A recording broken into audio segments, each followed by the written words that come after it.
CGL 2025 का result आ गया और जगह जगह उस रिजल्ट का सेलिब्रेशन भी खत्म हो चुका है। और उन बच्चों की आवाज अभी भी दबी हुई है जो 390 में 372, 365 नंबर लाने के बाद भी फेल हो गए क्योंकि कंप्यूटर का पेपर बहुत मुश्किल पूछ लिया गया था। तमाम जगह आप देख रहे हैं कि टीम भी अगर लॉन्च हो रही है तो ऐसा नहीं है कि कंप्यूटर पे कोई बहुत ज्यादा फोकस कर रहा है और ये कह रहा है कि इस बार आपका कंप्यूटर नहीं हुआ तो क्या हुआ, अगली बार करा देंगे। कोई भी अलग सा प्रयास कंप्यूटर के लिए नहीं दिख रहा है। यहां तक आप कह सकते हैं कि किसी ने भी आपकी आवाज तक को नहीं उठाया। किसी ने नहीं कहा कि कंप्यूटर वाले बच्चों का भी दर्द है। एक बच्चा सरकारी नौकरी की तैयारी में जब कूदता है तो शुरुआत से लेकर के फॉर्म फीस की संघर्ष से लेकर के वो तमाम तरीके के संघर्ष से गुजरता है और उसके बाद कई बार अटेम्प्ट देने के बाद कभी प्री में 0.5 से रह जाना, कभी मेंस में 1.5 नंबर से रह जाना, पिछले साल नॉर्मलाइजेशन का शिकार हो जाना, मार्क्स टू ऑल का शिकार हो जाना के बाद जब वो इस साल किसी तरीके से 370 नंबर ले आता है और ये सोचता है कि इस बार मेरे सिलेक्शन को कोई नहीं रोक सकता, तभी एसएससी उससे कंप्यूटर में ऐसे सवाल पूछ लेती है कि वो बेचारा कंप्यूटर का डिप्लोमा होने के बाद भी कंप्यूटर के सवालों का जवाब नहीं दे पाता। हम इसको लीगली नहीं प्रूव कर सकते कि ये गलत है। हम जानते हैं कि ये मोरली गलत है, हम जानते हैं कि ये अन्याय है एक तरीके का। आप सोचिए कि आज सिर्फ कंप्यूटर में पास होना ये डिसाइड करा था कि आपको नौकरी मिलेगी या नहीं, तो फिर 390 नंबर का पेपर क्यों लिया गया? आप सिर्फ कंप्यूटर के पेपर से डिसाइड कर सकते थे कि किसको नौकरी देंगे और किसको नहीं। ऐसे तमाम बच्चों का दर्द मैंने सुना है। आप वीडियो के अंदर भी जो वीडियो आपने खोला है, जो वीडियो आप देखने वाले हैं, उस वीडियो के अंदर भी हमने दोनों पक्षों को दिखाया है। हमने उन बच्चों को भी बिठाया जो कई साल मेहनत के बाद किस तरह इस बार सफल हुए, कैसे वो कंप्यूटर को भी क्रैक कर ले गए, और कुछ एक ऐसे बच्चे जिनकी मेहनत पूरी थी, हर एक कोशिश अच्छी थी, उसके बावजूद भी कंप्यूटर में मात्र 1 नंबर और ले आते तो शायद वो भी इनकम टैक्स इंस्पेक्टर होते। सिर्फ 1 नंबर, वो भी कंप्यूटर के पेपर में। मैं ओवरऑल की बात नहीं कर रहा। मैं ये नहीं कह रहा कि 309 कट ऑफ गई तो 308 वाले को भी नौकरी मिलनी चाहिए। मैं बिल्कुल भी नहीं कह रहा। मैं ये कह रहा हूं कि क्या इस बार का सिलेक्शन सिर्फ एक कंप्यूटर के 60 नंबर के पेपर ने डिसाइड कर दिया? क्या ये गलत नहीं है? और चलिए इस बार ये गलत हो गया, इस तरीके की गलतियां कब तक एसएससी दोहराती रहेगी कि कभी वो आपको नॉर्मलाइजेशन के जरिए बाहर कर देगी, कभी वो मार्क्स टू ऑल कर देगी, उसके बाद बच्चे कोर्ट में धक्के खाएंगे, फिर एसएससी का एक नोटिस आएगा कि आगे से ऐसा नहीं होगा। हमें तो ये मालूम नहीं चल रहा है कि आगे अभी आप और कौन कौन सी गलतियां करने वाली हो एसएससी, जिसके लिए हम पहले ही कोर्ट में पिटीशन लगा के आपको सचेत कर दें कि ये वाली मत करना, क्योंकि आपके पास तो गलतियां करने का अथाह समुद्र है। जैसे जीएस का सिलेबस, हम कितनी भी कोशिश कर लें, आप कोई ना कोई कमी ढूंढ कर ले आते हैं हमारी और हमें बाहर कर देते हैं। और ये अत्याचार कब तक? मैं उन सभी लोगों से गुजारिश करता हूं जिनके भी कंप्यूटर में इस बार मार्क्स नहीं आए कि आप अगर ये लड़ाई लड़ना शुरू भी करते हैं, अपना वक्त और पैसा जाया भी करते हैं, मान लेते हैं कि मैं आपके लिए लड़ाई लड़ता हूं, लेकिन वो हमारा प्रयास ऑलमोस्ट निरर्थक होगा कि इस बार के रिजल्ट में कुछ भी बदलाव हो पाएगा। ये जरूर हो सकता है कि आगे आने वाले वक्त में ये गलतियां ना दोहराई जाएं, उसकी लड़ाई हम लड़ेंगे। बट मैं आपसे फिर से कह रहा हूं, पिछले साल भी बहुत सारे बच्चे टूट गए थे, हमने हिम्मत दी उनको और हमने कहा कि आप फिर से तैयारी करिए। मैं आप सबको भी और हिम्मत देना चाहता हूं कि आप हिम्मत मत हारिए। कोई बात नहीं, मुझे दुख और चिंता उन बच्चों की है जिनका अटेम्प्ट आखिरी था, मगर क्या कर सकते, कौन समझ लेगा आपका दर्द, किसको आपकी पड़ी है? कोर्ट भी ये कह देता है better luck for next time. जब आप उसे कहते हो कि नहीं नहीं नहीं, हमारी तो उम्र निकल गई, आखिरी अटेम्प्ट था, तो धीरे से आवाज आ जाएगी better luck for next birth, अगले जन्म के लिए अच्छा भाग्य दे दे रहे हैं। क्या करोगे? आपको अपॉर्चुनिटी ढूंढनी पड़ेगी। अगर एसएससी में सब कुछ खत्म हो गया है तो देख लीजिए शायद बैंक में कहीं जगह बची हो, देख लीजिए कहीं दास ग्रेड 2 में कहीं जगह बची हो, देख लीजिए कहीं Uttar Pradesh PCS, Rajasthan PCS, MP PCS में कहीं जगह बची हो, रेलवे में आपके लिए कहीं जगह बची हो। आपको ही खोजना पड़ेगा, कोई आपका नहीं है। यहाँ लोग आप सफल हैं तो उसे सेलिब्रेट कर लेंगे, आप किसी लायक नहीं है तो कोई आपको कहने नहीं आएगा बेटा चल उठ खड़ा हो। अगर आप जीवन में हिम्मत हार रहे हैं, आपको लगता है कि कोई राह समझ में नहीं आ रही, नीचे डिस्क्रिप्शन में एक नंबर दिया हुआ है, आप मुझे मैसेज करें, मैं आपसे स्पेशली मुलाकात करूंगा और आपको जीवन में नई राह दिखाऊंगा। आप देखिए कि जो बच्चे सेलेक्ट हुए हैं उनका क्या कहना है और जो बच्चे सेलेक्ट नहीं हो पाए कंप्यूटर की वजह से उनका क्या कहना है, वो सब कुछ आप इसमें देखेंगे। कहना बड़ा आसान होता है कि लोग कह देते हैं कोचिंग वाले केवल इतने ही बच्चे क्यों सेलेक्ट करा पाए, बाकी का सिलेक्शन क्यों नहीं हुआ। सारी गलती कोचिंग वालों की नहीं है। सरकार निकाले ना 1.5 लाख वैकेंसी, हम 1.5 लाख का करा देंगे। आप निकालिए 5 लाख वैकेंसी, हम 5 लाख का करा देंगे। अगर वैकेंसी ही 15,000 है, जहां 80% नंबर लाकर भी बच्चा बाहर हो जा रहा है, इसमें हमारा कसूर क्या है? आप कर दीजिए 33% पे पास। बीजेपी तो 30% वोट लाकर भी किसी किसी राज्य में सरकार बना लेती है। यहां बच्चा 70%, 80% मार्क्स लाकर भी फेल हो जा रहा है, उसको बाहर का रास्ता दिखा दिया जा रहा है।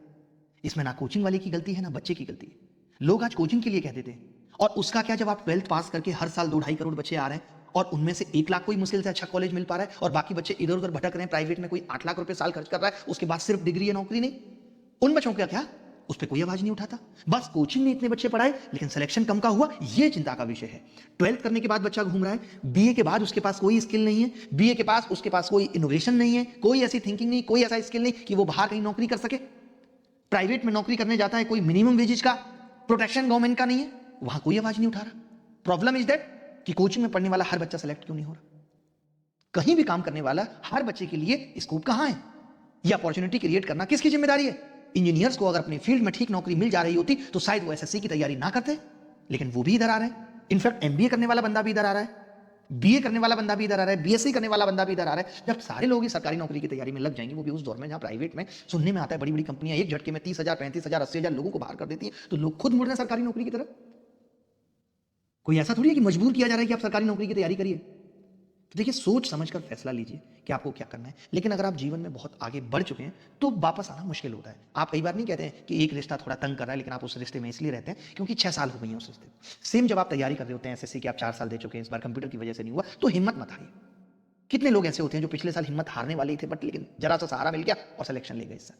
तो आप भी हिम्मत रखिए और पढ़िए। एक बार सुन के बताइए कि आप क्या सोचते हैं इन बच्चों के बारे में, आप क्या सोचते हैं इन बच्चों के बारे में, बताइएगा। चलिए शुरू करते हैं बिना किसी देरी के। आज हम शिकायत कर रहे हैं एसएससी से कि एसएससी करप्ट हो गई, एसएससी ईमानदार नहीं है। कोचिंग इंडस्ट्री कितनी ईमानदार है। ये अगर छोड़ा वीडियो तो सिलेक्शन नहीं होगा। मैं इनको कह रहा था इन्फ्लुएंसर बन जाओ, ये इन्फ्लुएंसर बन जाएंगे। फिर क्या होगा, इनको एक टीचर फोन कर रहा है कि यार ऐसा है ना कि आप मेरी 4 तारीफें करो, मैं 40,000 भिजवा रहा हूँ। जो बार बार छोड़ के इधर से उधर कर रहा था, तो इसलिए मुझे इन सारी चीजों के बीच से बच्चे आजकल क्या है कि टॉपर्स पे ट्रस्ट भी नहीं कर रहे। इतने सारे टीचर जो कि पैसा का बस्ता लिए घूम रहे, लेकिन फिर भी सब मिला के 1500 रैंक नहीं पकड़ पा रहे। सिलेक्शन कितने हुए कि कभी सिस्टम नॉर्मलाइजेशन के थ्रू बाहर कर देता है। बहुत जिम करते हैं, आपकी बात चलाओ उनसे। आप बताओ अगर आप कहोगे तो ऐसे। सर वो थोड़ा ज़्यादा छोटी हो जाएंगी मेरे से। ज्यादा छोटे हैं। नमस्कार, मैं अभिनय आज उन बच्चों के साथ हूं जिन्होंने सीजीएल 2025 में बहुत अच्छा स्कोर किया, जिनकी मेहनत रंग लाई। अलग अलग टाइप के, अलग अलग जगह से, अलग अलग माइंडसेट के बंदे हमारे साथ हैं। सबसे कमाल की बात है कि, और दुख की भी बात है कि जब भी रिजल्ट आता है तो एक पक्ष में बहुत सारी खुशियां होती हैं और एक पक्ष उदास हो जाता है। और उदासी की वजह अगर ये हो कि यार मैं थोड़ी और मेहनत कर लेता तो शायद काम हो जाता, ये नहीं है। उदासी की वजह है सिस्टम की अनफेयरनेस, कि कभी सिस्टम नॉर्मलाइजेशन के थ्रू बाहर कर देता है, कभी सिस्टम अनएक्सपेक्टेड सवाल पूछ लेता है कंप्यूटर के अंदर और बच्चे बाहर हो जाते हैं तमाम मेहनत के बाद भी। और ऐसे ही हमारे साथ लोग हैं जो कुछ किस्मत वाले थे कि कंप्यूटर की कट ऑफ पार कर गए, और कुछ ऐसे थे जिनकी किस्मत ने साथ नहीं दिया और वो कंप्यूटर से डिप्लोमा करने के बाद भी कंप्यूटर में हार गए। तो ऐसे ही मैं तमाम लोगों से आज आपकी मुलाकात कराऊंगा। एक एक करके मैं सबका इंट्रोडक्शन कर देता हूं। ये भाई साहब हैं जिनको ऑफिस सुपरिटेंडेंट की पोस्ट मिली है, बहुत ही हंसमुख है, मंचले टाइप के हैं। और ये भाई साहब बॉडी बिल्डर है, आप देख पा रहे हैं, लगातार जिम करते हैं, 29 वर्ष के हो चुके हैं, यानी उम्र भी इनकी काफी है, पता नहीं चल रहा वो अलग बात है। और अगले साल शादी भी करने जा रहे हैं और इनको पोस्ट मिली है income tax inspector, not officer, income tax inspector. Officer बनेंगे 6 से 7 साल बाद, आफ्टर प्रमोशन ये इनकम टैक्स ऑफिसर हो जाएंगे जब रेड वगैरह पे जाएंगे, ठीक है। और ये भाई साहब लखनऊ से आए हैं, इनकी माताजी भी साथ आई हैं, हम आपको मिलवाएंगे इनसे और माताजी से भी बाद में मिलवाएंगे। इनका सिलेक्शन हुआ है एएसओ में और ये पूछ रहे हैं कि कौन सी ऐसी मिनिस्ट्री चूज करें जिसमें इनका हिसाब किताब ठीक रहे, कहने का मतलब है। तो देखते हैं। और आपका शुभ नाम क्या है? शिवांग। इनका नाम शिवांग है, आपका? राज। नाम भी देखिए, राज। आपका? अमित। अमित, इनका नाम अमित है। ये भाई साहब हमारे ही पड़ोसी हैं और भाई साहब को भी इनकम टैक्स इंस्पेक्टर की पोस्ट मिली है। बहुत बढ़िया आदमी है, बहुत हंसी मजाक करते हैं। आपका शुभ नाम? मयंक त्यागी। मयंक त्यागी जी हैं। बहुत त्याग किया इन्होंने और देखिए नौकरी इतनी कम उम्र में, 24 साल की उम्र में। नहीं? हाँ जी सर। कौन सा अटेम्प्ट था? सेकंड अटेम्प्ट में। मतलब अटेम्प्ट देखिए, बंदा पहले अटेम्प्ट के बाद तो ये सोचता है कि किसी और पे ट्राई करेंगे, बट इन्होंने सीजीएल को ही मकसद बनाए रखा और निकाल भी दिया। लास्ट टाइम 0.7 से रह गया था। लास्ट टाइम ये 0.7 से रह गए थे। भाई साहब हैं जिनसे हमारी वीडियो कॉल पे भी बात हुई थी, मूंछों के लिए जाने जाते हैं और इन्होंने GST inspector, OS office superintendent आपने लिया, लेकिन इससे पहले आप पोस्टल इंस्पेक्टर थे, लेकिन अब आप नीचे ग्रेड पे आए हैं क्योंकि इनको घर के पास रहना है, माताजी की सेवा करनी है और इनकी होने वाली पत्नी भी इनके गांव के पास की है, तो ये दूर नहीं जाना चाहते बेसिकली। अंकित भाई कंप्यूटर से डिप्लोमा है, थोड़ा सा अपना दर्द बयां करेंगे, माइक है आपके पास? हाँ, थोड़ा दर्द बयां करेंगे, क्या क्या है कहानी आपकी? सो एक्चुअली मेरा रॉ मार्क्स 333 है और जीएसओ में मेरे मार्क्स 142 हैं, बट क्योंकि मेरे कंप्यूटर में मार्क्स 13 रह गए तो इस वजह से मुझे कोई पोस्ट नहीं मिली और क्वालिफाई करने के लिए 15 मार्क्स चाहिए थे। बट लेकिन आप कंप्यूटर से डिप्लोमा हैं, उसके बावजूद भी आप 13 नंबर ही स्कोर कर पाए। थोड़ा बताइए कि कंप्यूटर में फेल होने की वजह क्या है, बच्चे क्यों फेल हो गए कंप्यूटर में, आपको क्या लगता है? बेसिकली कंप्यूटर में जो क्वेश्चन आए थे वो बहुत ज़्यादा आउट ऑफ द सिलेबस थे। जो क्वेश्चन थे वो बीटेक लेवल के क्वेश्चन थे, जैसे एड्रेस लाइन वाला क्वेश्चन हो गया या फिर हार्डवेयर हैंडशेकिंग हो गया। ये सब जनरली नहीं पढ़ाया जाता है और जो बच्चे लोग कोड में स्कोर करते हैं या जो बच्चे सिंपल ग्रेजुएशन करके आते हैं वो उनके लिए वो क्वेश्चन बहुत ही ज़्यादा अनप्रिडिक्टेबल और आउट ऑफ सिलेबस था। सो इसीलिए बहुत लोग पैनिक करके पेपर में और फिर ज़्यादा अटेम्प्ट करने की वजजह से उनके साथ ये हो गया। मयंक धामा जी हमारे साथ हैं, बहुत सीरियस भी आपको लग रहे हैं और पढ़ाई में भी अच्छे हैं। 368 नंबर मान के चलते हैं, इनका रॉ स्कोर रहा है 368, आप समझ सकते हैं। और कंप्यूटर में आपका स्कोर कितना है? 16। 2 नंबर जस्ट पीछे रह गए। आप क्या मानते हैं कि आप क्यों नहीं कंप्यूटर में कर पाए? जब आप इतने अच्छे पढ़ाई में हो तो आपने कंप्यूटर की भी तैयारी की होगी या नहीं की थी? सर करी थी, पर जैसा कंप्यूटर मतलब सर पढ़ाते हैं, जैसा हम टीचर से पढ़ते हैं, वैसा एक्सपेक्टेड पेपर नहीं आया, थोड़ा अनएक्सपेक्टेड पेपर आया। पेपर थोड़ा बीटेक लेवल आईआईटी लेवल आ गया, तो उस वजह से थोड़ा पैनिक क्रिएट हो गया उस टाइम पे जब हम अटेम्प्ट कर रहे थे पेपर को, तो उस वजह से ही सर उस चक्कर में ही फेल हो गए। बताओ, जबकि आपका अटेम्प्ट कौन सा था ये? सेकंड अटेम्प्ट था सर। सेकंड। पिछले साल कितने नंबर से रह गए थे? सर पिछले साल हो गया था, टीए मिली थी हैदराबाद। टीए हैदराबाद मिली थी। आपने ज्वाइन किया पिछले साल? अभी नहीं ज्वाइन किया। सोचिए, आप ऑलरेडी 368 नंबर टॉप रैंक में ही आप आ रहे हैं। आपका क्या रहा है, आप बताइए अपने बारे में। सर मेरा रो स्कोर 322 था और मेरे कंप्यूटर में स्कोर 12 थे, तो मैंने भी थोड़ा मतलब 27 का जो स्कोर था वो नंबर आने के चक्कर में मैंने अटैम्प्ट थोड़े बढ़ाए, और जिस वजह से थोड़े नेगेटिव मार्क मिलने की वजह से मैं थोड़ा- लगभग अभी इस वक्त आपको बता दूं 500 ऐसे बच्चों से कनेक्टेड हूं जिनके 371 तक भी नंबर हाईएस्ट हैं और वो कंप्यूटर क्वालिफाई नहीं कर पाएगा। अनएक्सपेक्टेड था। अब यहाँ पे दो बातें उठती हैं कि लोग ये कहेंगे कि भाई कंप्यूटर क्वालिफाइंग था और तमाम बच्चों ने क्वालिफाई किया भी है, तो बाकी लोग क्यों नहीं कर पाए? तो मैं एक बात सिर्फ इतनी सी रखना चाहता हूं, आप मुझे बताइएगा ये मेरा लॉजिक ठीक है नहीं, कि आपने नॉर्मल कट ऑफ रखी हुई है 18 कंप्यूटर क्वालिफाई करने के लिए, आपने सीपीटी पोस्ट के लिए कट ऑफ क्वालिफाई करने के लिए रखी हुई है 27, ऐसा नोटिफिकेशन में दिया हुआ है, होता है या नहीं? लेकिन इस बार आपने उसको 24 किया।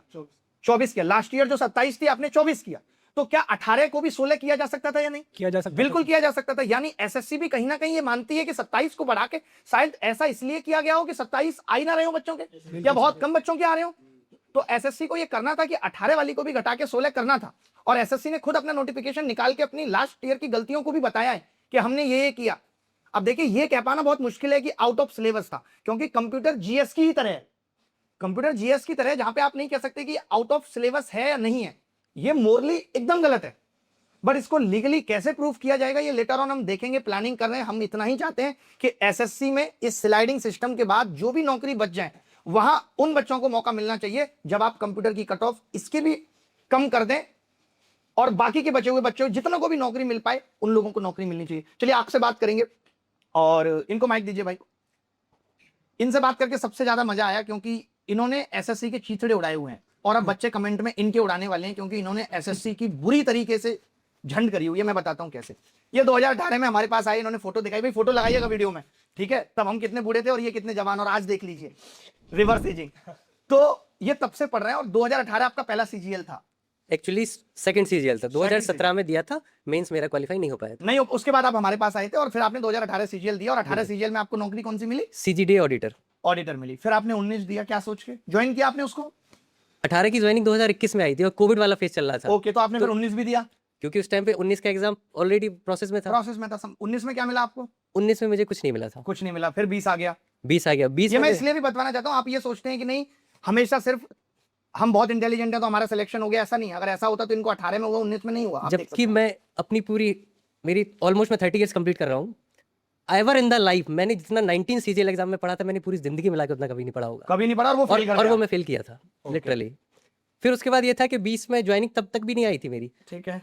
लास्ट फेज में आई थी 21 नवंबर के आसपास। उस टाइम पे 20 का मेंस शेड्यूल होने वाला था, ऑलमोस्ट जनवरी में था, तो 20 की थोड़ी सी थी। उस 19 के बाद मैंने ड्रॉप कर दी थी पढ़ाई।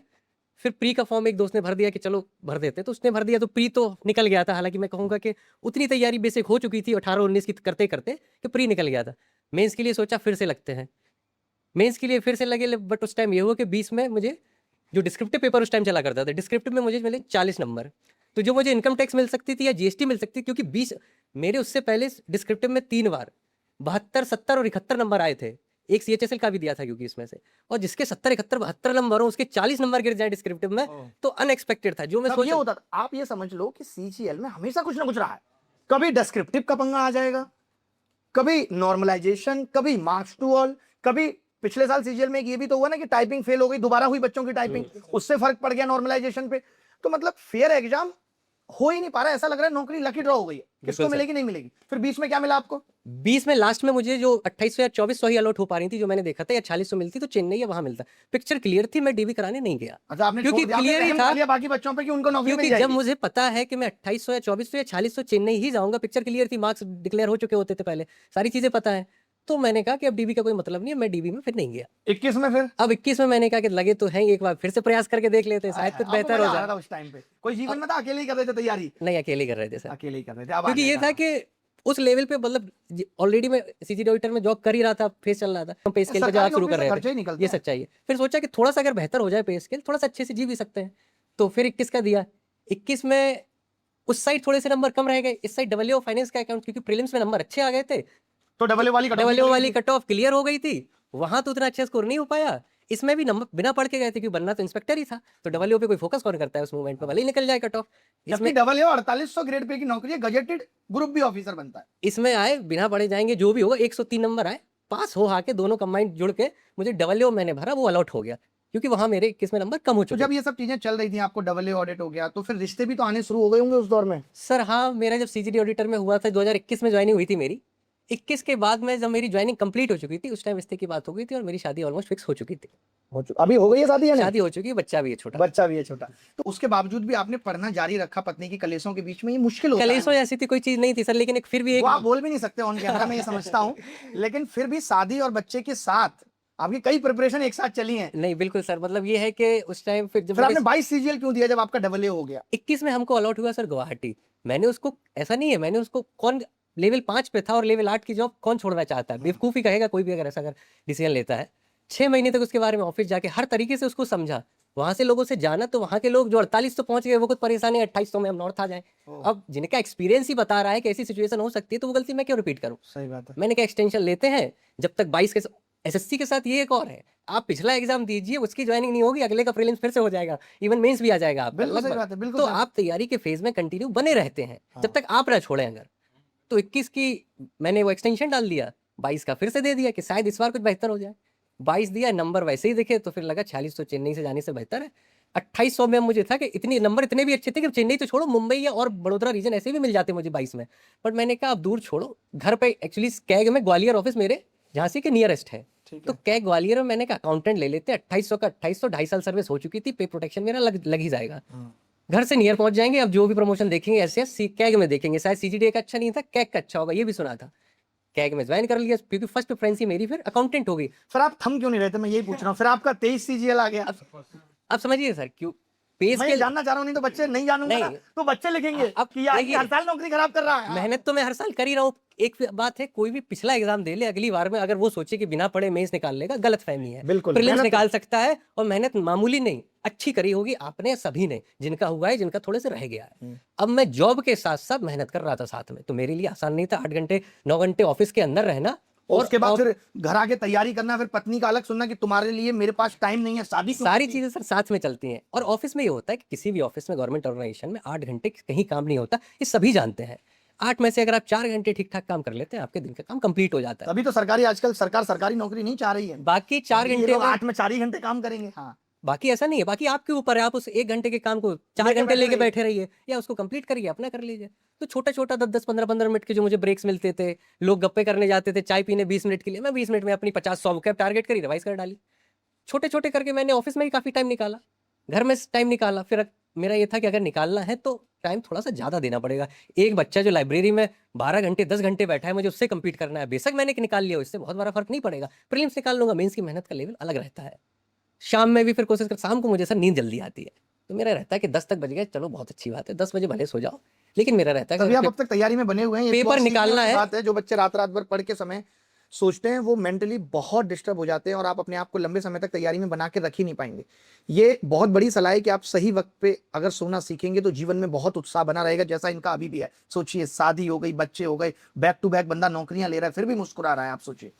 तो मेरा ये था कि मुझसे सुबह पढ़ाई होती है, मेरा अपना अपना रखा रहता है, तो भले मैं 10 बजे सो, मेरा रहता था कि प्रीलिम्स में भले उतनी मेहनत नहीं कर पाते, तो उतना फोकस भी नहीं हो पाता था। मेंस के लिए लगभग हर बार एसएससी में 2.5 से 3 महीने मिलते हैं।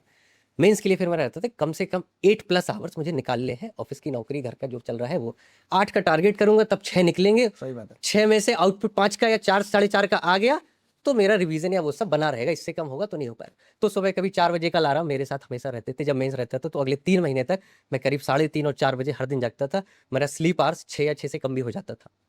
ठीक है, अपना ये रहता था मेंस है 3 महीने की बात है, फिर लेंगे, फिर उसके बाद अगर 4600 जो स्टेट है वो लोकेशन आपने 4600 दिमाग में बिठा ली थी, भैंस क्या कुछ 4600 हो जाए, में, हाँ 4600 चाहिए। नहीं सर, मतलब वो भी है ना कि ऑब्वियसली पे स्केल में उन सब में डिफरेंस है। 20,000 शादी के बाद खर्चे बढ़ गए होंगे तो और ज्यादा महसूस होने लगा होगा। अब 55,000 मिल रहे थे मुझे उस नौकरी में, हाँ। अब देखा कि 75-80,000 हो जाएंगे तो जो खर्चे पूरे 55 हो जा रहे हैं, थोड़े बचने भी लगेंगे, बचने भी लगे नहीं तो कैसे मैनेज होगा आगे।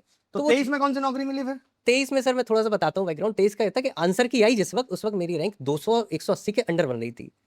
आंसर की के वाले दिन मैं कोई यूपी से हूँ, तो यूपी आरओ या कोई पीसीएस का एग्जाम फॉर्म फिल कर रहा था, लास्ट डेट थी उसकी। मैंने सोचा खराब आंसर की आई तो फॉर्म तो जारी रहेगा, अच्छी आ गई तो छोड़ दूंगा। मैं फॉर्म फिल कर रहा था, आंसर की आ गई अच्छी, नंबर देखे जो भी थे 331 रॉ हो रहे थे, ऑल इंडिया रैंक 180-200 के अंडर दिख रही थी। तो मैंने कहा अब तो मिल ही जाएगा, और उसका मल्टीप्लायर जो उस टाइम पे दिखाते थे कि ज़्यादा से ज़्यादा 1.5 जा सकती है आपकी, 250 से ज़्यादा रैंक नहीं जाएगी किसी को। मैं 250 में मुझे जो चाहिए वो मुझे मिल जाएगा। इनकम टैक्स उस टाइम वैकेंसी ठीक आई थी यूपी में, तो मैंने इनकम टैक्स ऊपर भर दिया। मैंने 2 ही पोस्ट प्रेफरेंस भरी, पहली इनकम टैक्स, दूसरा जीएसटी।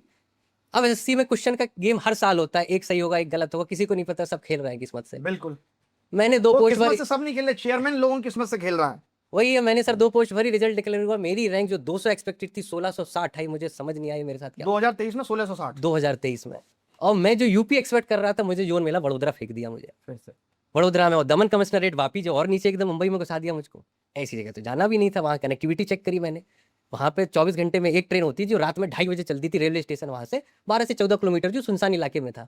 मैंने कहा एक ट्रेन चलती है रात को 2:30 बजे, सुनसान इलाका है, मैं तो ठीक है, बहुत रिसर्च मैनेज कर लूंगा। और शादी से पहले भी ऐसी रिसर्च की होती सर एनालिसिस थोड़ी, क्योंकि मेरा बैकग्राउंड स्टैटिस्टिकल ऑनर्स रहा है, केएमसी से पढ़ा हूँ, समझ तो गया। रिसर्च और डेटा के साथ खेलना कहाँ आपको तक अच्छा वो है, लगता है। मुझे पता चल जाता है क्या मिलेगा क्या नहीं मिलेगा, कहाँ बैठूंगा, कहाँ जाऊंगा, कहाँ पहुंचूंगा, थोड़ा सा उसके साथ बेहतर समझ है।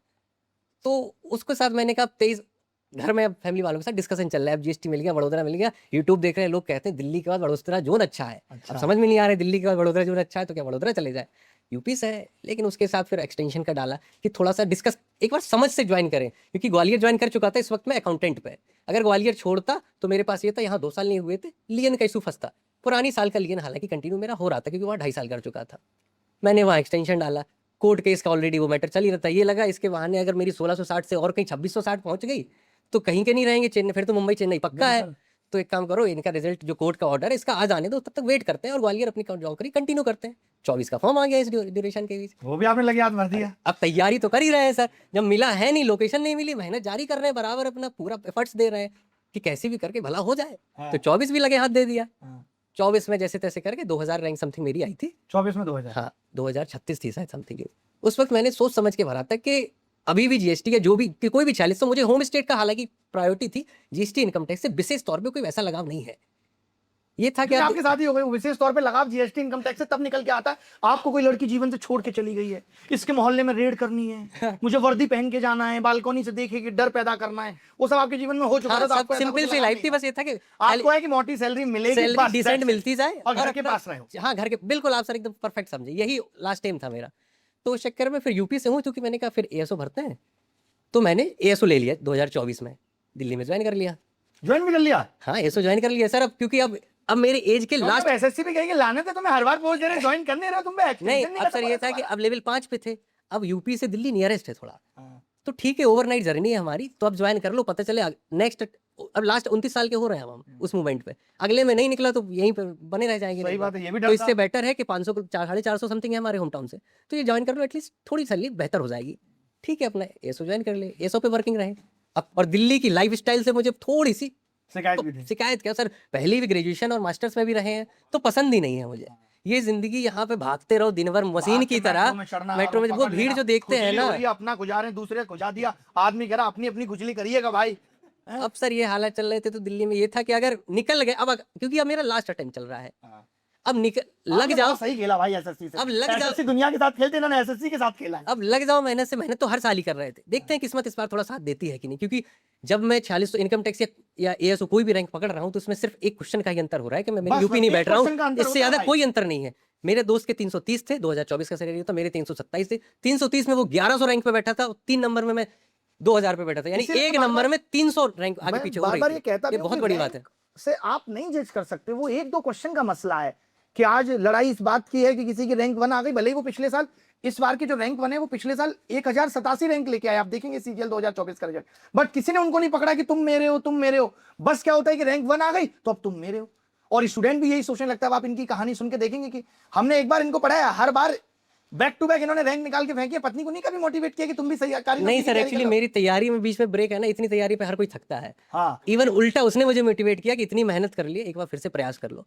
हो जाएगा तो हो जाएगा, नहीं तो जो है वो तो कंटिन्यू चल ही रहा है। बिल्कुल। तो हमेशा मतलब 2025 जब आपने सीजीएल दिया तो इसका थोड़ा बताओ कि प्री में कितने नंबर बने प्री में मेरे 152 के अराउंड थे मेरे मार्क्स जो भी थे। और मेंस में? मेंस में मेरे जब मैंने आंसर की आई थी 341 हो रहे थे। अब जो भी घटा बढ़ी हुई है मुझे आंसर की फाइन 4 नंबर बता रहे हैं सबके बढ़ेंगे तो तो उसका- 345 मान लीजिए। सबके नहीं, जिसने अटेम्प्ट किया है जिसने प्रोबेबिलिटी वाला अटेम्प्ट किया उसके। तो जो भी मार्क्स होंगे मुझे उस स्टेज तक मेरे 341 मुझे पता थे। और कंप्यूटर में कितने आए आपके? कंप्यूटर में 30 नंबर आए सर। मुझे लगता है कि ये वो आदमी है जो अब इनके नहीं आएंगे तो किनके आएंगे, ये भी नहीं, तो सोचो नहीं, यार। इसमें एक और सच्चाई है। हाँ, थोड़ा बताओ कंप्यूटर के कंप्यूटर बारे में। पढ़ने का अगर मेरे को किससे क्या गलती हो सकती थी, कहाँ नंबर 20 क्वेश्चन थे, मैंने 10 अटेम्प्ट किए। अब ये था कि एक आध गलत हो गया जो भी एक दो तो रिस्क हो जाएगा, तो मैंने फिर 2-3 और अटेम्प्ट किए। मैंने 13-14 पे गाड़ी स्टॉप करी कंप्यूटर की। कितने सवाल आते कंप्यूटर में? 20 अच्छा। लगभग 10 मुझे आ रहे थे। मैंने 3-4 एक आध गैस मारा और 3 पे और मार दो, जो भी है आगे देखेंगे। उतना था कि एक डर आया था, ये फैक्ट है कि ऐसा ना हो कि मेरी कंप्यूटर की सीपीटी क्वालिफाई ना हो, ये फैक्ट था। तभी मैंने 2-3 एक्सटेंड किए, क्योंकि 10 में मुझे लग रहा सही है, बट हो सकता है एसएससी को वो गलत लगे 2-3 और, तो मैं तो मेरा तो लॉस हो जाएगा। तो 10 से मैंने 11 फिर 14 अटेम्प्ट किए, मेरे 11 सही रहे, 3 गलत रहे जो एक्स्ट्रा किए वो तीनों गलत, बस उसका गम नहीं है क्योंकि जो 10-11 किए थे कॉन्फिडेंस से वो सही निकले। तो नेट नंबर 30 हो गए, कंप्यूटर पास हो गए। कंप्यूटर में आना बड़ी बात। तो आपको अभी कौन सी पोस्ट मिली फिर? अभी सर क्योंकि मेरा हमेशा से यूपी का मन रहा, तो यूपी में आमतौर पे 2 ही नौकरियां हैं जो इंसान अच्छे से कर सकता है, जीएसटी और इनकम टैक्स। तो नंबर इतने थे कि मैंने कहा जीएसटी में थोड़ा वैकेंसी ज्यादा रहती है, तो इसी के हिसाब से भरते हैं मैंने जीएसटी। तो आप बेसिकली अभी जीएसटी इंस्पेक्टर बने हैं, तो आपको बहुत बहुत शुभकामनाएं। बहुत और बहुत आपकी धन्यवाद पत्नी सर को भी आपका।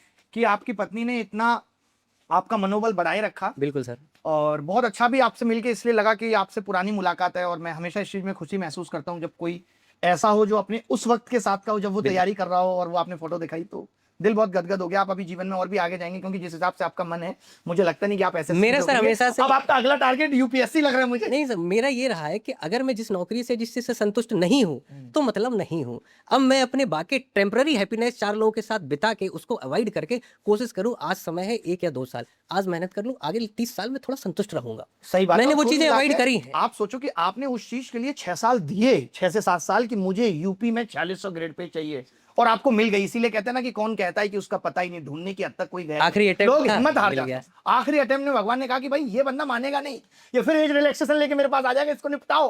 है ऑलरेडी कंप्यूटर में 30 नंबर ला रहा है। अब इसको मिला के से टोटल 6। आपकी थोड़ी बहुत कुछ गाइडेंस आप बच्चों को देना चाहें कि आजकल के दौर में जहां ऑनलाइन में इतना कुछ ऐसा दिख रहा है जो नहीं दिखना चाहिए। मुझे तो आपको देख के लगा कि आपको तो बातें भी इतनी अच्छी बनानी आती है, आपका अनुभव भी इतना लगा, आपको कभी नहीं लगा कि आप इन्फ्लुएंसर बन जाएं। और सर मुझे लॉयर की इन्फ्लुएंसर का तो नहीं, मुझे लॉयर का आता है, मेरा इंटरेस्ट भी रहता है, तो कभी अगर मौका मिला इवनिंग क्लासेस का तो मैं लॉ जरूर करूंगा। जी जी जी। नहीं तो इतने में तो लड़का एक नौकरी निकाल के तो भाई साहब यूट्यूब पे ऐसे उछलता है। आपने तो 5-6 बार करा। आपका तो चैनल आप आज- बार बताते कि कैसे आज तक- कंप्यूटर में 30 आए, यही बता देंगे तो यूट्यूब चैनल मेरा जो इंस्पेक्टर में सिलेक्शन हुआ है अभी जीएसटी में, ये इवन मैंने अपनी पेरेंट्स को भी अभी तक नहीं बताया, क्योंकि उनके भी मन में एक होप लग जाती है कि इसको चाहिए यूपी। और अगर मुझे उस वक्त एलोकेट नहीं हुआ तो मैं शायद उनको बताऊंगा। बहुत बहुत मुबारक आपको। और आपके पिताजी जब इंटरव्यू देखेंगे तब उनको पता चल ही जाएगा। हमारी माताजी और पिताजी का भी इनिशियल फेज में, क्योंकि पेरेंट्स का बहुत सपोर्ट रहता है, उन्होंने फ्री हैंड दिया कि जो तैयारी करनी है करो। उसके बाद जब वाइफ का साथ आई हमारे, तो पेरेंट्स का ये था नौकरी लग गई है, आराम से नौकरी करो, रिलैक्स रहो, जिंदगी को थोड़ा आराम से जियो, कब तक पढ़ोगे और पेपर के पीछे भागोगे। पर मेरा ये था कि जब तक संतुष्टि नहीं मिलेगी हम छोड़ेंगे नहीं। इनकी पर्सनैलिटी देख के आप समझ गए, पूरा जिम विम करके एकदम टाइट पर्सनैलिटी है। तो पहले तो मैं यही जानना चाहता हूँ कि एसएससी की तैयारी करते हुए बॉडी बनाना या बॉडी मेंटेन रखना एक अपने आप में चैलेंज है, क्योंकि यार आप कब जग रहे हो, कब उठ रहे हो, बाहर का खाना भीतर का खाना, ये सब बड़ा मुश्किल होता है। तो इसके लिए आपका इंस्पिरेशन जॉन सीना थे, कौन थे, आपको क्या लगा? नहीं सर, मेरा माइक फ्रेंड पास रख लीजिए। हाँ। जो मेरा फ्रेंड सर्कल है ना, वो सारा जिम में है, तो उसके वही लोग हैं जिनकी वजह से मैं इस चीज़ में अभी भी लगा पड़ा हूँ। अच्छा। क्योंकि स्टार्टिंग तो मैं भी पुराने खिलाड़ी हूँ, मैं 2019 से कर रहा हूँ तैयारी। आपको देखा सर अकेडमी पे स्टार्टिंग में, लॉकडाउन पीरियड में। अरे आपको और रानी मैम से अपना बेस तैयार किया है। जी जी। उसके बाद सबसे मैं बड़ी हंसी मजाक खूब कहानियां हाँ जी सर, मेरे को आज भी याद है इंसिडेंट जब आपने हमारी लाइव क्लास में सबको बर्गर खिलाए थे नंबर मांग मांग के। अरे अरे अरे बिल्कुल, मैं पहले बर्गर ऑर्डर, रिचार्ज करना, हाँ, burger रिचार्ज order करना। ये सब मैं करता रहता था क्लास में जी। तो वहीं से पढ़े हैं सर आपसे। उसके बाद सर 20 वाला सबसे पहला अटेम्प्ट था, जिसमें प्री तो निकला था पर मेंस नहीं निकला था। अच्छा। उसके बाद 21 वाला दिया। 21 में उस टाइम तो लिस्ट आती थी, पहली लिस्ट में अगर जिसका नाम होता था तो उसका हो जाता था। पहली लिस्ट में नाम था पर सबसे एंड में था, तो उसमें भी कुछ नहीं मिला था। उसके बाद सर 22 दिया। 22 में तो सर जैसे ही हमारा पैटर्न चेंज हुआ, उसके बाद तो सर खेली हो गया, खिल्ली हो गई, एकदम खेल हो गया था सर। बाप रे बाप। उसमें ना प्री वर्कआउट काम कर रहा था ना पोस्ट वर्कआउट। उसमें कुछ काम नहीं कर रहा था सर। जी। उसके बाद सर लग गया, मेरे को घर से तैयारी नहीं होगी। फिर मैं भागा मुखर्जी नगर, क्योंकि वहाँ मेरे कज़न लोग रहते हैं, वो तैयारी कर रहे हैं वहाँ से। फिर वहाँ मैं 9 महीने के आसपास रहा। लाइब्रेरी जाना शुरू किया। हाँ, लाइब्रेरी जाना स्टार्ट किया, वहाँ पे अपना रूटीन बनाया। उसके बाद तो आपको 2 रूटीन रखने पड़ते थे कि जिम वाला रूटीन, नहीं सर। क्या खाना है सुबह, पढ़ाई का रूटीन? जिम सिर्फ जब तक था जब तक मैं घर पे था। अच्छा, वहाँ जाके सब छोड़ दिया था। जिम छोड़ दी थी। अच्छा, हाँ। ये बहुत सही। ये मैं बताना भी चाहता हूँ कि अगर आप एसएससी की तैयारी कर रहे हैं, कोई भी एक तैयारी कर रहे हैं, तो उस वक्त जिम मुश्किल है थोड़ा, क्योंकि जिम के बाद थकान, सोने की मात्रा, ये सब बढ़ानी पड़ती है, तो दोनों चीजें साथ नहीं हो सकती हैं। हाँ जी। जी। तो उसके बाद सर वहाँ, उसके बाद मेरे निकले एक EPF SS से निकला था वहाँ से। उसके बाद और 23 वाला CGL के थ्रू मेरे को अकाउंटेंट की पोस्ट मिली, जिसमें अभी करंटली वर्किंग हूँ। अच्छा, सर CGL 24 में तो सर क्योंकि जॉब लग चुकी थी, थोड़ा मोटिवेशन भी थोड़ा ऐसा हो जाता है जब हाँ, पैसे पढ़ाई आते नहीं थे। करनी बिल्कुल। क्योंकि उस टाइम तो मैं जिम भी कर रहा था साथ साथ, तो उसके मैं उसमें तो हुआ। नहीं हुआ। फिर किसी ने वो ताना दिया कि अकाउंटेंट में पढ़े रहोगे, 25 में नहीं सर, मोटिवेशन कैसे फिर आया? 25 में सर देखा मैं मज़ा नहीं आ रहा है इसमें। तो जब मेंस आया उसके बाद बहुत सपोर्ट था, जो मेरा स्टाफ है करंट में। जब छुट्टियां मांगी तो उन लोगों ने साफ बोल दिया कि हम इसका देख लेंगे। इसे नहीं वैसा सर, कुछ? मैं लड़का अकेला हूँ, बहन है मेरे से बड़ी। अच्छा, बहन है बड़ी। हाँ जी ओके ओके, तो जीजा जी को फक्र होगा कि साले साहब इनकम टैक्स इंस्पेक्टर बन गए हैं। सर, अभी अनमैरिड है। अच्छा अच्छा, अरे भाई, मतलब आपकी शादी का भी कोई स्कोप दूर दूर तक नहीं? सर, इसलिए मैं अगले साल जाएगा। ओके, अगले साल ओके। चलो करेंगे, हम करेंगे आपका इंतजाम, टेंशन मत करो। आप कुछ और बच्चों को सीख देना चाहते हो जो आपको लगता है कि यार आपको अपने जीवन से या ये इन सारी चीजों के बीच से बच्चे आजकल क्या है कि टॉपर्स पे ट्रस्ट भी नहीं कर रहे हैं। उनको नहीं लगता कि यार टॉपर्स जो बोल रहा है सही बोल रहा है। जैसे आपने तो कहानी बता दी कि आप हमसे पहले अनअकैडमी पे पढ़े, इनकी भी कहानी है कि हमसे 2018 से जुड़े हुए हैं, हमारी इनकी फोटो साथ है। तो आपको तो चलो दोनों को वैलिडेशन की जरूरत नहीं है, लेकिन आज के दौर में बच्चा बहुत कंफ्यूज है कि वो किसी भी टॉपर्स की स्ट्रेटेजी नहीं फॉलो करना चाहता, क्योंकि आजकल यूट्यूब पे जब से ये शॉर्ट्स और रील्स का जमाना आया, आपने बताया उन्होंने वही वो 10 सेकंड की क्लिप और नीचे लिख दिया AIR 0 फलाना ढिमका, और बस मिठाई खिलाते हुए, तो वहां से क्या चीज पोर्ट्रे हो रही है कि he is the student of sir. तो ये सब चीजें जो है, जहां पे ईमानदारी सिर्फ एसएससी के सिस्टम में ही नहीं, आज हम शिकायत कर रहे हैं एसएससी से कि एसएससी करप्ट हो गई, एसएससी ईमानदार नहीं है। कोचिंग इंडस्ट्री कितनी ईमानदार है। पहले कहा जाता था कि स्कूल बच्चों का ठग रहे हैं, कमर्शलाइज हो गए, आज कोचिंग इंडस्ट्री उससे ज्यादा कमर्शलाइज हो गई है। कल मैं एक बहुत बड़े टीचर को देख रहा था जिन्होंने कोर्स लॉन्च किए कि कैसे ग्राफिक डिजाइनर बना जाए, कैसे वीडियो एडिटर बनाया जाए। अगर आपको सच में भारत में बेरोजगारी की इतनी चिंता थी, तो आप ये छोटे छोटे कोर्सेज तो फ्री यूट्यूब पे ही पढ़ा सकते थे, इसके लिए तो पैसा लेने की जरूरत नहीं थी। तो जितने भी लोग कोचिंग इंडस्ट्री जिस रिवॉल्यूशन की बात करती है, वो रिवॉल्यूशन उनके पर्सनल फायदे के लिए है। रिवॉल्यूशन यूट्यूब के अलावा कहीं से आ ही नहीं सकता। कोई आप पे दया करने के लिए नहीं बैठा। तो उस माहौल में आप सोशल मीडिया से कितना इन्फ्लुएंस होते थे और आपने कैसे इससे बचा? सर, मैं सोशल मीडिया को इतना फॉलो नहीं करता वैसे तो, पर जितना मैं अगर लेकिन आप बना लो अपना चैनल जिसपे बताओ कि कैसे बॉडी बनेगी।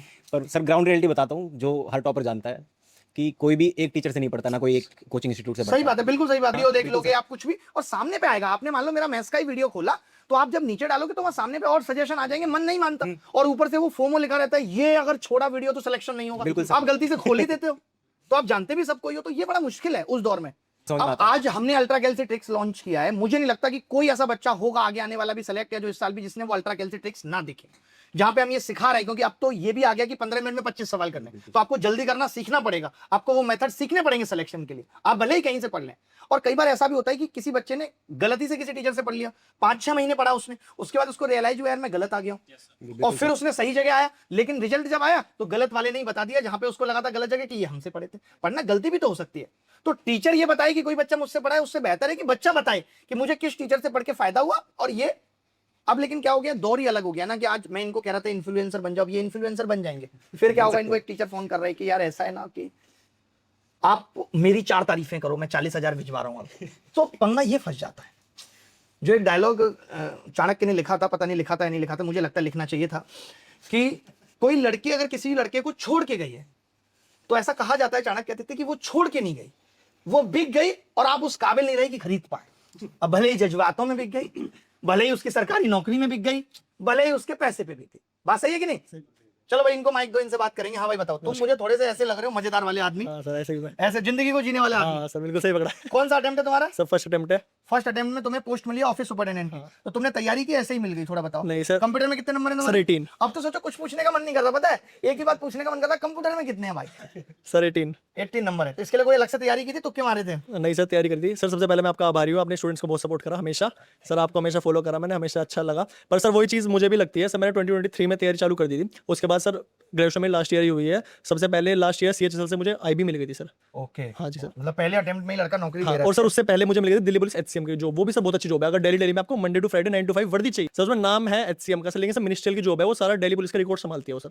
तो सर वो भी बहुत अच्छी जॉब है। वो 12th पास में है सर, मेरी ग्रेजुएशन लास्ट ईयर हुई तो मैं दे नहीं सकता था। लास्ट ईयर भी सर मेरा जो डिग्री है वो लेट आई थी CGL से, तो इसलिए मैंने दिया नहीं। तो सर इस बार मैंने CGL दिया और सर इस बार मुझे OS की पोस्ट मिल गई। बहुत बढ़िया यार, बहुत बढ़िया। मतलब तुम तो अभी और आगे जाओगे तो अभी तुम्हें इन्हीं की तरह 6-7 CGL। नहीं सर, मैं आज इनसे मैंने बहुत कुछ सीखा है। मैं भी सर यही सोच के बैठा था कि ठीक है मिल गई, मैं भी बहुत खुश हो रहा था। पहले से ही मेरा ऐसा रहा है कि मैं इवेंट्स पार्टी वार्टी मतलब सब कुछ सब मजे करने वाला सर, कभी स्ट्रेस नहीं लिया, इसलिए मेरे सारे एग्जाम्स में निकले हैं। क्योंकि मतलब मैंने ये नहीं है कि मैं पूरे टाइम सब चीज छोड़ के। एक बुक आती है, नाम तो क्या ही बताऊं, नाम उसका बड़ा गंदा सा है, जिसमें लिखा हुआ है कि कोशिश मत करो। हाँ, कोशिश मत करो हाँ, का क्या हाँ। मतलब है कि आप जब किसी चीज के पीछे बढ़ जाते हो यस सर। तो वो चीज नहीं होती। एफर्टलेसली एफर्ट लगना चाहिए पढ़ने में। आप भी शायद इतने लंबे समय तक तैयारी इसलिए कर पाए क्योंकि आपने तैयारी का लोड नहीं लिया। आप करते गए, ठीक है यार चल रहा है, तब का देखेंगे। वही आप लगातार हल्का हल्का रोते रहो और पेपर के टाइम पे भी उतने ही मन से पढ़ो। इससे अच्छा है कि बाकी टाइम रिलैक्स रहो, पेपर से 5-6 महीने पहले ज्यादा सीरियस हो जाओ। तो सर अभी तो बहुत अच्छा लग रहा है, क्योंकि मेरे घर वाले, मेरे फ्रेंड सर्कल सब मैं स्नैप पे देखते रहते थे मुझे कि मैं कभी कहीं घूम रहा हूँ, कभी घूम रहा हूँ। तो अब सबका एक क्वेश्चन हुआ कैसे। और कुछ कहना चाहते हैं आप बच्चों को? कुछ कहना चाहते हैं? सर मैंने ये रियलाइज करा है, मेन चीज सर ये है कंसिस्टेंसी, बस वो ही मैटर करती है। आप एक दिन 12 घंटे पढ़ रहे हो, अगले दिन 10 घंटे पढ़ रहे हो, मैटर नहीं करता। डेली के 6 घंटे आपको पढ़ने हैं, अगर आप बाहर भी जा रहे हो, कहीं अंदर भी जा रहे हो। और दूसरी चीज सर, लोगों के साथ मैंने सबसे बड़ी दिक्कत है, मेरे से पूछते हैं कि भाई कैसे पढ़ना है, क्या पढ़ना है, गाइडेंस दो। तो सर मेरे को लगता है, पहले बता दूं कंप्यूटर नहीं आता, पहले घबरा जाते हैं कि ये नहीं आता है कैसे होगा। सर हर पढ़ने के बाद हर चीज आ जाती है। दूसरी बात सर, जहां से ज्ञान मिले ले लो। मैंने सर हमेशा ये करा, मैंने कोई बुक से डिस्क्रिमिनेट नहीं करा कि भाई एक मैं वो लेके चलूं, मैं जहां से जो क्वेश्चंस मिले मैं हमेशा करता रहा। और सर दूसरी बात सबसे मेन जो मुझे पॉइंट लगा है सर, मेरे से ज्यादा मेहनत करने वाले बहुत मेरे साथ में, जिनका नहीं हो पाया सिलेक्शन। और सर दिक्कत ये है कि बंदे स्ट्रेस ज्यादा ले जाते हैं। बात सर सारी ये है, मैं हमेशा कामली एग्जाम भी दिया तो कामली रहो, नहीं रहा जाता। कामली रहना भी बड़ा मुश्किल होता है। आप इसके लिए कोई योगा मेडिटेशन करते थे या क्या? कोई ऐसा बंदा था आपके पास जो आपको रिलैक्स रखता था? कोई इसके पीछे का कहानी तो होगी ना? नहीं सर, वो सबकी सिचुएशंस भी अलग होती है सर। मैंने कॉलेज के टाइम पे ही अपने मैंने सेकंड ईयर में तैयारी स्टार्ट कर दी थी सर। थर्ड ईयर होते होते सर इसलिए भी मेरे पे था कि मेरा टाइम है। सबकी सिचुएशन अलग है सर, सबको नहीं कह सकते कि आप कर रहे हो। क्योंकि जब आप मैं भी ये बच्चों को समझाता हूं कि अगर आप ग्रेजुएशन के दौरान ही तैयारी करना शुरू कर देते हो तो आपके ऊपर लोड कम रहता है। ग्रेजुएशन के बाद जब तैयारी करते हो तो 100 लोग पूछने वाले होते हैं, फूफा जी अलग से पूछ रहे हैं, मामा जी अलग से, लड़के का ग्रेजुएशन हो गया, कब नौकरी लगेगी, कब करेगा। ये बड़ी बात है। तो सर गाइडेंस मुझे हमेशा से अच्छे लोगों का मिलता रहा। मेरे पापा खुद दिल्ली पुलिस में है, तो पता था भाई बिजनेस तो मैं संभाल नहीं सकता, तो मुझे करनी ही करनी है तैयारी। तो कैसे भी मुझे निकालना था, पर मुझे ये भी था कि भाई अपनी लाइफ भी जीनी है, एक अपना जवानी है, जा रही है, ये वापस नहीं आने की। तो सर मैंने सब इवेंट्स एंजॉय करा, मैंने सब कुछ करा, कुछ नहीं छोड़ा, फुल एंजॉय है, फुल पार्टी और एग्जाम निकाले सर सारे, जितने भी एग्जाम 23 साल की उम्र में बंदे ने सब कुछ करा, जितने एग्जाम दिए सर सारे क्लियर हुए आज तक। अब ये AWO TPO का, ये CPO का, ये भी सर हो रखे हैं HCM के क्लियर। अब भाई अब तो इनमें लग गई सर, पर फिर भी मैं निकालूंगा जरूर। हाथ में सर जितने ज्यादा वो हो, DB उतना अच्छा लगता है। हाँ सर इतना अच्छा लगता है। वाह वाह वाह, थैंक यू सर। भाई इनको आप भर भर के गालियां कमेंट में लिख सकते हो। ये लोग नौकरियां भर भर के ले रहे। अब हम पहुंचेंगे शिवांग की तरफ। भाई ये बच्चा बहुत सीधा बच्चा है, बस इसको ये है किसी तरीके से सरकारी नौकरी को कैसे मैक्सिमाइज पैसे में बदला जाए बस मुझे ऐसा देख के लग रहा है। तो इनसे बात करेंगे, इनकी स्ट्रेटेजी या इनके पीछे कौन किसका हाथ था कि इनका सिलेक्शन हुआ, इनका जो है घर के हालात कैसे थे, वो सब भी जानेंगे। एक बार आप बताइए। सर मुझे ASO CSS मिला है और प्रेफर्ड तो मेरा MEA था, पर वो 1 नंबर से रह गया। और कंप्यूटर में मेरे 25 नंबर हैं, तो मैं लक्की रहा कि 24 कट ऑफ है और 1 नंबर से मुझे मिल गया, नहीं तो फिर फंस जाता मैं। और तैयारी मैंने लास्ट ईयर मार्च में शुरू की थी। उससे पहले मैं जॉब करता था फेब तक। प्राइवेट जॉब करते थे? जी, मैं IIT JEE के लिए फिजिक्स पढ़ाता था और मैंने FITZY, आकाश और PW इन सब में पढ़ा हुआ है। लास्ट में PW में था और मेरा वहाँ पे पैकेज 25 LPA था।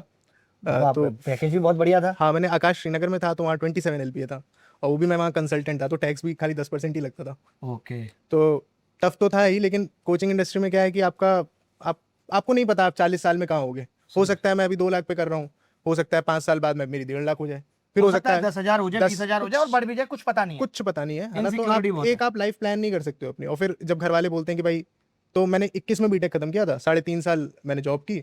फिर तो जब घर वाले बोलते हैं कि भाई सेटल होना है तो क्या करते थे आप? पापा शॉपकीपर है मेरे, तो जनरल मर्चेंट की शॉप है उनकी, और मम्मी हाउसवाइफ है।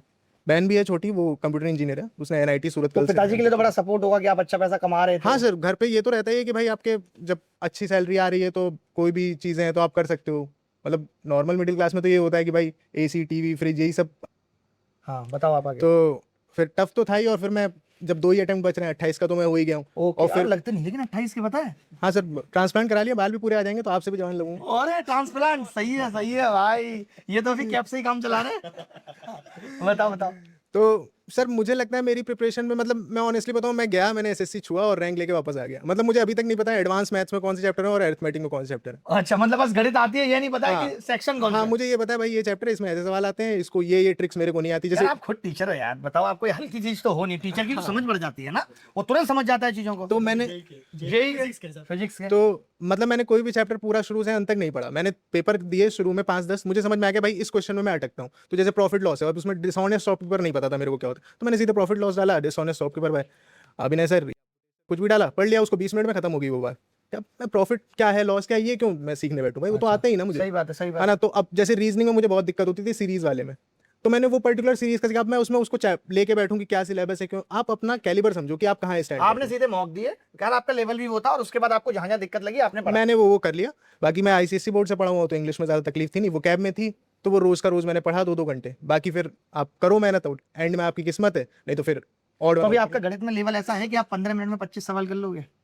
सर 15 मतलब थोड़ा जानना तो पड़ेगा ना जी, पूछना तो पड़ेगा ना। सर मतलब पहले मेरी स्पीड उतनी ज्यादा अच्छी नहीं थी, क्योंकि जेई में आपको पता है वो मुश्किल सवाल होता है, स्पीड का चक्कर होता नहीं वो उधर। स्पीड का चक्कर नहीं होता। और इसी वजह से जब मैं ऑनेस्टली बता रहा हूँ, जब फर्स्ट टाइम मैंने तैयारी शुरू की थी, तो मैंने आपको का भी बहुत नाम सुना था मैथ्स में, और परमार सर का जीके में सुना था। मैंने दोनों को देखा, मुझे कुछ समझ में नहीं आया कि भाई क्या पढ़ा रहे हैं ये।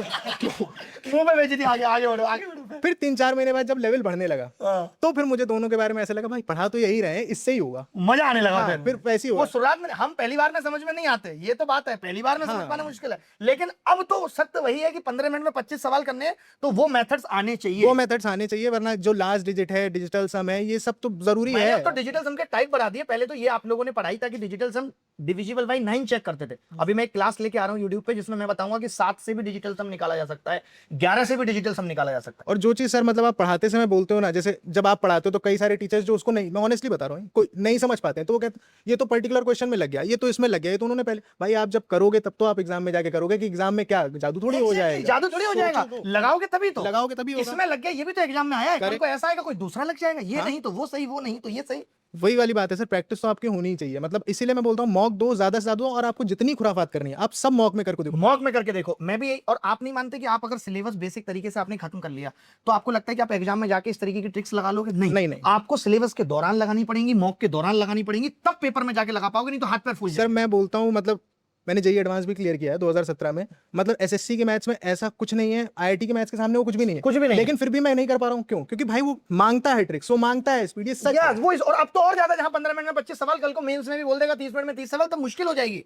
और आप किसी भी एग्जाम को अगर शुरू कर रहे हो तो पहले आप समझो उसकी डिमांड ज्यादा है। आप खुद नेता मत बनो भाई, आपको घर नहीं आएगा एसएससी उठाने के लिए, आपको जाना है उसके द्वारे, आपको नौकरी की जरूरत है, आप समझो वो क्या चाह रही है। मजा यार आपसे बात करके तो एकदम नहीं। एक आप उस पहले पंडित के जो वो सॉल्व करा रहे थे मॉक, तो वो भी देखने से काफी मुझे हेल्प मिली। और मैं ये कहूंगा, मतलब जो लोग आपके बारे में ये कहते हैं कि आप बहुत हाई लेवल पढ़ाते हो, आप थोड़ा थोड़ा करने की तो कोशिश करो। मैं कहता हूँ आपको पूरा नहीं वो सीख पाएंगे, कुछ तो सीखेंगे। जो बच्चे हैं उनको मैं यही कहूंगा भाई, आप खुद से सच बोलो, आप खुद को बताओ भाई आपकी स्कूलिंग कैसी रही है। मैं जानता हूँ कि मैं जब 10वीं 11वीं क्लास से मैं अगर इंग्लिश मूवीज देख रहा हूँ, तब मुझे ये नहीं हैव में तो दिक्कत नहीं है, तो मैं वो क्यों वहाँ टाइम वेस्ट करूँ। लेकिन अगर कोई बच्चा ऐसा है जिसकी स्कूलिंग अच्छी, मैं कहता हूँ हिंदी मीडियम से, तो जाहिर सी बात है आप फिर उस हिसाब से टाइम लेके चलो। आपको इंग्लिश को ज्यादा वक्त देना चाहिए, 9-10 महीने में क्लियर नहीं होगा। और कुछ बच्चे क्या करते हैं, जैसे उनका ये है कि भाई मैं 3 सब्जेक्ट पढ़ूंगा, जीके जीएस छोड़ दूंगा। ये सेम गलती मैंने जेईई टाइम पे की थी। मेरी मैथ्स और फिजिक्स बहुत अच्छी थी, केमिस्ट्री में बिल्कुल नहीं पढ़ता था, और 11,300 रैंक पे मैं पहुंच गया। आईआईटी जरा सा मिस हुआ मेरे से। तो भाई आपको 3 बॉल फेंकी जा रही है, आप तीनों खेलोगे ना, 2 क्यों खेलोगे? अपने साथ गलत कर रहे हो। तो यही मेरी सलाह रहेगी सर, कि जिस हिसाब से बच्चे का कैलिबर है वो उसको समझें, उस हिसाब से टाइम लेके चलें और उस हिसाब से आगे बढ़े। आपने भी पहली मतलब अटेम्प्ट में ही 10 महीने लगे सर मेरे को। 10 महीने लगे। मार्च से तैयारी शुरू की थी, जैन में पेपर था। बहुत बढ़िया। घर वालों का कोई सपोर्ट? माता जी को आप साथ लेके आए, इसकी कोई खास वजह? सर मतलब घर वालों का तो देखिए, हमेशा घर वालों का तो ऐसा रहता है कि हम उनको काउंट नहीं करते, लेकिन उनका सपोर्ट हमेशा रहता है। वो वही चीज़ है, जो चीज़ आपको फ्री में मिल जाती है ना, पता नहीं चलता, पता नहीं चलता, लेकिन वो सपोर्ट बहुत रहता है। और मतलब मेरा तो सर देखो, मैं अच्छा कमा रहा था, और इस उम्र में तो मुझे कोई बहुत फर्क नहीं पड़ता था कि सरकारी है क्या है। मेरे तो भाई 2 लाख रुपए आ रहे हैं, मैं उड़ा रहा हूँ, मैं मस्त हूँ। मैं कभी श्रीनगर घूम रहा हूँ, कभी मुंबई घूम रहा हूँ, अकेले घूम रहा हूँ, जॉब कर रहा हूँ, कार ले ली, लहरा रहे हैं, हर हफ्ते गुलमर्ग जा रहे हैं, 3,000 रुपए का पेट्रोल हफ्ते में चला रहे हैं। हमारा तो ये जलवे, हाँ है ना। तो लेकिन घर वालों का था कि हाँ सरकारी नौकरी लग जाए, थोड़ा समाज में इज्जत हो जाए ये वो। हालांकि मेरा तो शादी हो गई आपकी? नहीं सर, आप जब आ जाओ हम तब शादी करेंगे। आप बताओ आप आओगे कब? अरे नहीं नहीं, आप आ आप जाओ एकदम 100% आएंगे, आप बस लड़की फाइनल करो। और सर आप जितना लेट करोगे हमको तो कंफ्यूजन रहेगी, हमारी लिस्ट लंबी रहती है। अरे अरे अरे भाई, मजा आ गया यार आपसे बात करके, और माता जी से भी आपके बारे में जानेंगे थोड़ा सा। तो आप ये बताइए कि आपका बच्चा पहले से भी इतने अच्छे पैसे कमा रहा था, सब कर रहा था, आपने एक बार भी कहा नहीं कि बेटा मुझसे काम नहीं होता, घर में बहू ले आइए? सर सबसे पहले तो मैं उन बच्चों को शुभकामनाएं देनी चाहूँगी जो बच्चों ने क्लियर किया है, और फिर ऐसे बच्चों को जो कंप्यूटर में रह गए हैं उनको निराश नहीं होना चाहिए, साहस रखना चाहिए। और दूसरी बात कि मैं अपने बच्चे की तरफ से प्राउड महसूस करता हूँ। मुझे पैसे से नहीं मतलब, मुझे ये लग रहा था कि बस नौकरी में स्टेबिलिटी आ जाए, जो बार बार छोड़ के इधर से उधर कर रहा था, तो इसलिए मुझे शादी करने की कोई जल्दी नहीं थी। ये कोचिंग थोड़ा ज्यादा पैसे से सर कोई मतलब नहीं है, पर पैसे से कोई इतना नहीं मतलब है, मतलब एक तरफ स्टेबिलिटी आ जाए तो मैं कुछ आगे सोच सकूं, मुझे ये लगता था। लेकिन आप सही गए। मेरा पता कैसे कि मैं इतना कमाता था, फिर छोड़ा तो यहाँ आ गया, फिर छोड़ा तो यहाँ आ गया, मैं नीचे गया हूँ छोड़ने के बाद। हाँ जी। अब सिर्फ पैसे को ही देखे जाए तो फिर इनका कुछ और भी तो आगे सोचना, मुझे शादी भी करनी है, आगे भी मेरी बच्ची है। जी जी जी, बिल्कुल सही बात है, सही बात है एकदम। तो ये पढ़ने वढ़ने में अच्छे हैं, आपकी बात सुनते हैं कि नहीं? बात भी सुनते हैं। फिर मेरे दोनों बच्चे ऐसे हैं कि मुझे कभी नहीं करना पड़ा, पढ़ो बच्चों, मतलब पढ़ने के लिए कभी प्रेस नहीं करना पड़ा, खुद से पढ़ाई करते खुद से ये लोग देखे हैं पापा का संघर्ष और सब कुछ। हाँ। काम में हाथ बटाते हैं, इनको कुछ आता है घर पे आपका या नहीं? ऑर्डर नहीं, खाना वगैरह तो टेस्टी बनाते हैं। बना लेते हैं? काफी अच्छा है, टेस्ट तो हाथ में आपको अच्छा है। बहू तो ज्यादा टेंशन लेने की जरूरत है नहीं, वो तो कोई भी ले आइए खाना तो ये बना ही लेंगे। सर उसके लिए तो मैं बहुत हूँ, बना के खिलाने के लिए। अरे भाई, ऐसी सास सबको दे भगवान, जो बहू को भी बना के खिलाने के लिए। नहीं तो आजकल कौन कहा, नहीं तो सासें तो ये उम्मीद करती हैं कि भैया बहू आए और काम करे, बस ये करे वो करे। सर ये देखिए, ये बच्चा है तो वो भी एक बच्चा ही होगी मेरे लिए। अरे अरे, आपके विचार बहुत अच्छे हैं, बहुत अच्छा लगा आपसे बात करके। और आप सोचिए इनके साथ अभी भी आई, अभी ये कोई दूध पीते बच्चे नहीं है कि मतलब अभी ये भी तो है, माताजी लेकिन को मुझे देखना है कि मेरा बच्चा कहाँ तक जा सकता है, इसलिए मैं आई। मुझे देखना है ये चीज, मेरा बच्चा कहाँ तक सक्सेस होगा, इसलिए मैं आई। अरे अरे, बहुत बहुत अच्छा लगा। ये बच्चा बहुत अच्छा बच्चा है और बहुत इंटेलिजेंट भी। जी सर। और बहुत अच्छा लगा। इनको माइक दीजिए। हाँ, स्टार्टिंग से करते हैं सर। तो मैं सर ग्रेजुएट हुआ था मैकेनिकल से, बीटेक करा मैंने 2023 बैच। 2023 में आप इंजीनियर बने? उसके बाद सर प्लेसमेंट हो गया मेरा गुड़गांव, मैंने जॉब ज्वाइन कर लिया। ओके, गुड़गांव के तो बात ही अलग है। बट 6 महीने में समझ गया मैं कि यहाँ दाल निकलेगी। तो आई रिजाइंड इन 2024 फेब, 9 फरवरी को मैंने रिजाइन किया था। एंड उसके बाद प्रिपरेशन दोबारा स्टार्ट करी थी, पहले थोड़ी बहुत करी हुई थी। Actually A to Z quant जो 2.0 था, अच्छा, वो नंबर सिस्टम से स्टार्ट हुआ था, जो नंबर सिस्टम से वहाँ से स्टार्ट किया था मैंने। एक्चुअली SSC का पढ़ना ही वहाँ से स्टार्ट किया था। तो स्टार्टिंग से ही अच्छा टीचर ढूंढ लिया था, क्योंकि बाद में मैंने 1-2 जगह और ट्राई करा, बट वो अप्रोच और कहीं थे नहीं। अच्छा, और आपका लेवल भी था ना, इंजीनियर का लेवल थोड़ा होता है हाई फाई। हाँ। उसके बाद ये कंटिन्यू करी। एंड 2024 का जो अटेम्प्ट था वो मैंने प्री मिस कर दिया था 0.7 या आई गेस 0.9 मार्क्स से। एंड वो काफी लो मोमेंट था ऑब्वियसली 2024 में। हाँ, क्योंकि मैं मेंस का प्रिपरेशन कर रहा था उस टाइम पे, जिस दिन रिजल्ट आया था 5 दिसंबर। लेकिन हमने तो कोशिश की थी कि बॉर्डर लाइन बच्चों को हमने मेंस भी दिलवाया था, और उसमें से 3-4 लोगों की नौकरी भी के बावजूद रह गया था सर थोड़ा, बावजूद भी रह गए थे जी। तो उस टाइम पे मैं मेंस का प्रिपरेशन कर रहा था। I was scoring 320 330, but pre रह गया जब, तो फिर मेंस तो वो बहुत लो मोमेंट था। उसके बाद सर मैंने खुद से प्रॉमिस किया था कि 2025 में मुझे निकलना है, चाहे एक ही वैकेंसी होगी वो मेरी होगी। तो 2025 में सर मैंने खाली 4 एग्जाम दिए हैं। IB-ACIO दिया है, CGL ऑब्वियसली, और सिलेक्शन पोस्ट पे मैं फाइनली DV छोड़ दिया मैंने, उसमें सिलेक्शन है फाइनली। और FCAT दिया था, वो भी SSB है अभी, सारे निकाल दिए सर। तो आपने गुस्सा कर ली तो एकदम सारे निकलते चले गए। उम्र क्या आपकी? 24 सर। 24 में। और अभी CGL में आपको कौन सी पोस्ट मिली? ITI sir, income tax inspector. तो अभी तो आपका मोहल्ले में मतलब कह रहे हैं कि मोहल्ले वाले बधाई देने आए या नहीं आए? नहीं ऑब्वियसली सर, काफी सब आए। पापा का क्या कहना है? पापा को ITI चाहिए था, मुझे नहीं चाहिए था। अच्छा, आपको नहीं? मुझे CSS चाहिए था। ओके, तो CSS से कोई विशेष लगा कोई आपका? नहीं, लोकेशन गाजियाबाद टू दिल्ली बहुत तो प्रॉक्सिमिटी, इनकम टैक्स इंस्पेक्टर आपको कहाँ मिलने की उम्मीद? मोस्ट प्रोबेबली साउथ में ही मिलेगा। हाँ, तो कोई बात नहीं, कर लो। देखिए साउथ वाउथ ये सब चीजें, थोड़ा तो घर से बाहर निकलोगे वो कहने वाली बात हो जाती है कि साउथ में DM बन जाए, अपने यहाँ पे सब इंस्पेक्टर ही काफी है। और अभी आपकी उम्र भी है, तो ऐसा तो है नहीं कि आप CGL दोगे नहीं, आप आगे भी CGL दोगे ही दोगे। अभी तो आपका शादी वादी का भी विचार नहीं होगा या है? नहीं अभी कोई प्लान नहीं है सर। कोई प्लान नहीं है, कोई है भी नहीं लाइफ में, अकेले ही है? कोई नहीं है सर, कोई नहीं है। आपकी भी कहानी ऐसी है कि आप पहले से भी नौकरी में थे? इससे सर। पहले कौन सी नौकरी कर रहे थे? सर इससे पहले मैं डिपार्टमेंट ऑफ पोस्ट में इंस्पेक्टर था, MP में मेरी पोस्टिंग थी, तो वो लगभग मैंने 1 साल वो जॉब करी थी। अच्छा। शुरुआत से सर 2019 में मेरा ग्रेजुएशन हुआ था, तो 19 में ही मेरा कॉलेज में जो फर्स्ट इंटरव्यू था उसी में ही मेरा क्लियर हो गया था, और हाईएस्ट पैकेज था हमारे कॉलेज का। तो कैपजेमिनाई में मैं सॉफ्टवेयर इंजीनियर की जॉब कर रहा था, पर वो 1 साल तक करते करते मुझे आइडिया उसको एक्चुअली मैं एज अ बैकअप लेके चल रहा था कि जब तक मेरी गवर्नमेंट जॉब नहीं लग जाती तब तक ये मेरा बैकअप रहेगा। उसको करने के बाद मुझे ऐसा फील हुआ कि ये बैकअप के लिए भी नहीं रख सकता मैं, तो वहाँ से मैंने रिज़ाइन कर दिया था लगभग 1 साल के बाद। 2020 अक्टूबर में मेरा लास्ट वर्किंग डे था। तो उस टाइम पे फिर क्योंकि मैं एसएसबीज़ वगैरह की प्रिपरेशन कर रहा था फर्स्ट प्रायोरिटी पे, तो सेकंड पे मैंने एसएससी सीजीएल को एज अ बैकअप स्टार्ट किया था, क्योंकि मुझे पता नहीं था, मैं चेक कर रहा था कि मेरा लेवल कितना है, मैं रैंक ला सकता हूँ कि नहीं ला सकता हूँ। तो पहला अटेम्प्ट मेरा रैंक क्यों लानी थी? आपको बेचनी थी रैंक लाके? नहीं अब नौकरी लेनी थी या रैंक लानी थी? वो बड़ा पंगा है इसमें। रैंक लाना मतलब कि मैं सिलेक्शन ले सकता हूँ कि नहीं, क्योंकि अच्छा, ठीक है, तब ठीक तो है। उसके साथ में थोड़ी मैंने हल्की फुल्की तैयारी करी, 3-4 घंटे डेली पढ़ता था। तो उस बार में मेरे फाइनल कट ऑफ से 5 नंबर कम थे। तो ये चीज़ जरूर माइंड में रखनी चाहिए कि टफ आया तो सबके लिए टफ है, क्वेश्चन छूटेंगे तो सबके छूटेंगे, तो प्रैक्टिस वाला जरूर एडवांटेज पे रहेगा। तो 2022 वाले पेपर में फिर जब पैटर्न चेंज हुआ, तो फिर वही पहले जो डर अपना डिस्क्रिप्टिव वाले पेपर का था कि 3-3 बार 40-40 नंबर दिए जा रहे हैं हर बार लगातार, फिर वो जीके पे आ गया कि यार अब फिर सेम चीज़ वापस जीके में होगी, क्योंकि जीके बहुत ही वीक थी मेरी। तो उस टाइम पे फिर वो अटेम्प्ट भी दिया, जीके पे थोड़ा ज़्यादा टाइम दिया कि अब जीके का वेटेज ज़्यादा तो जीके ज़्यादा पढ़नी, तो जीके का टाइम देके फिर उस बार भी इतनी अच्छी रैंक नहीं आ पाई, 1200 रैंक थी, पर मतलब ये था कि 4 सब्जेक्ट्स को बैलेंस करना मुश्किल हो जाता है। 2023 में बता रहे हैं? 22 में सर, जब पहली 22 बार में आया। 1200 रैंक थी। जी सर।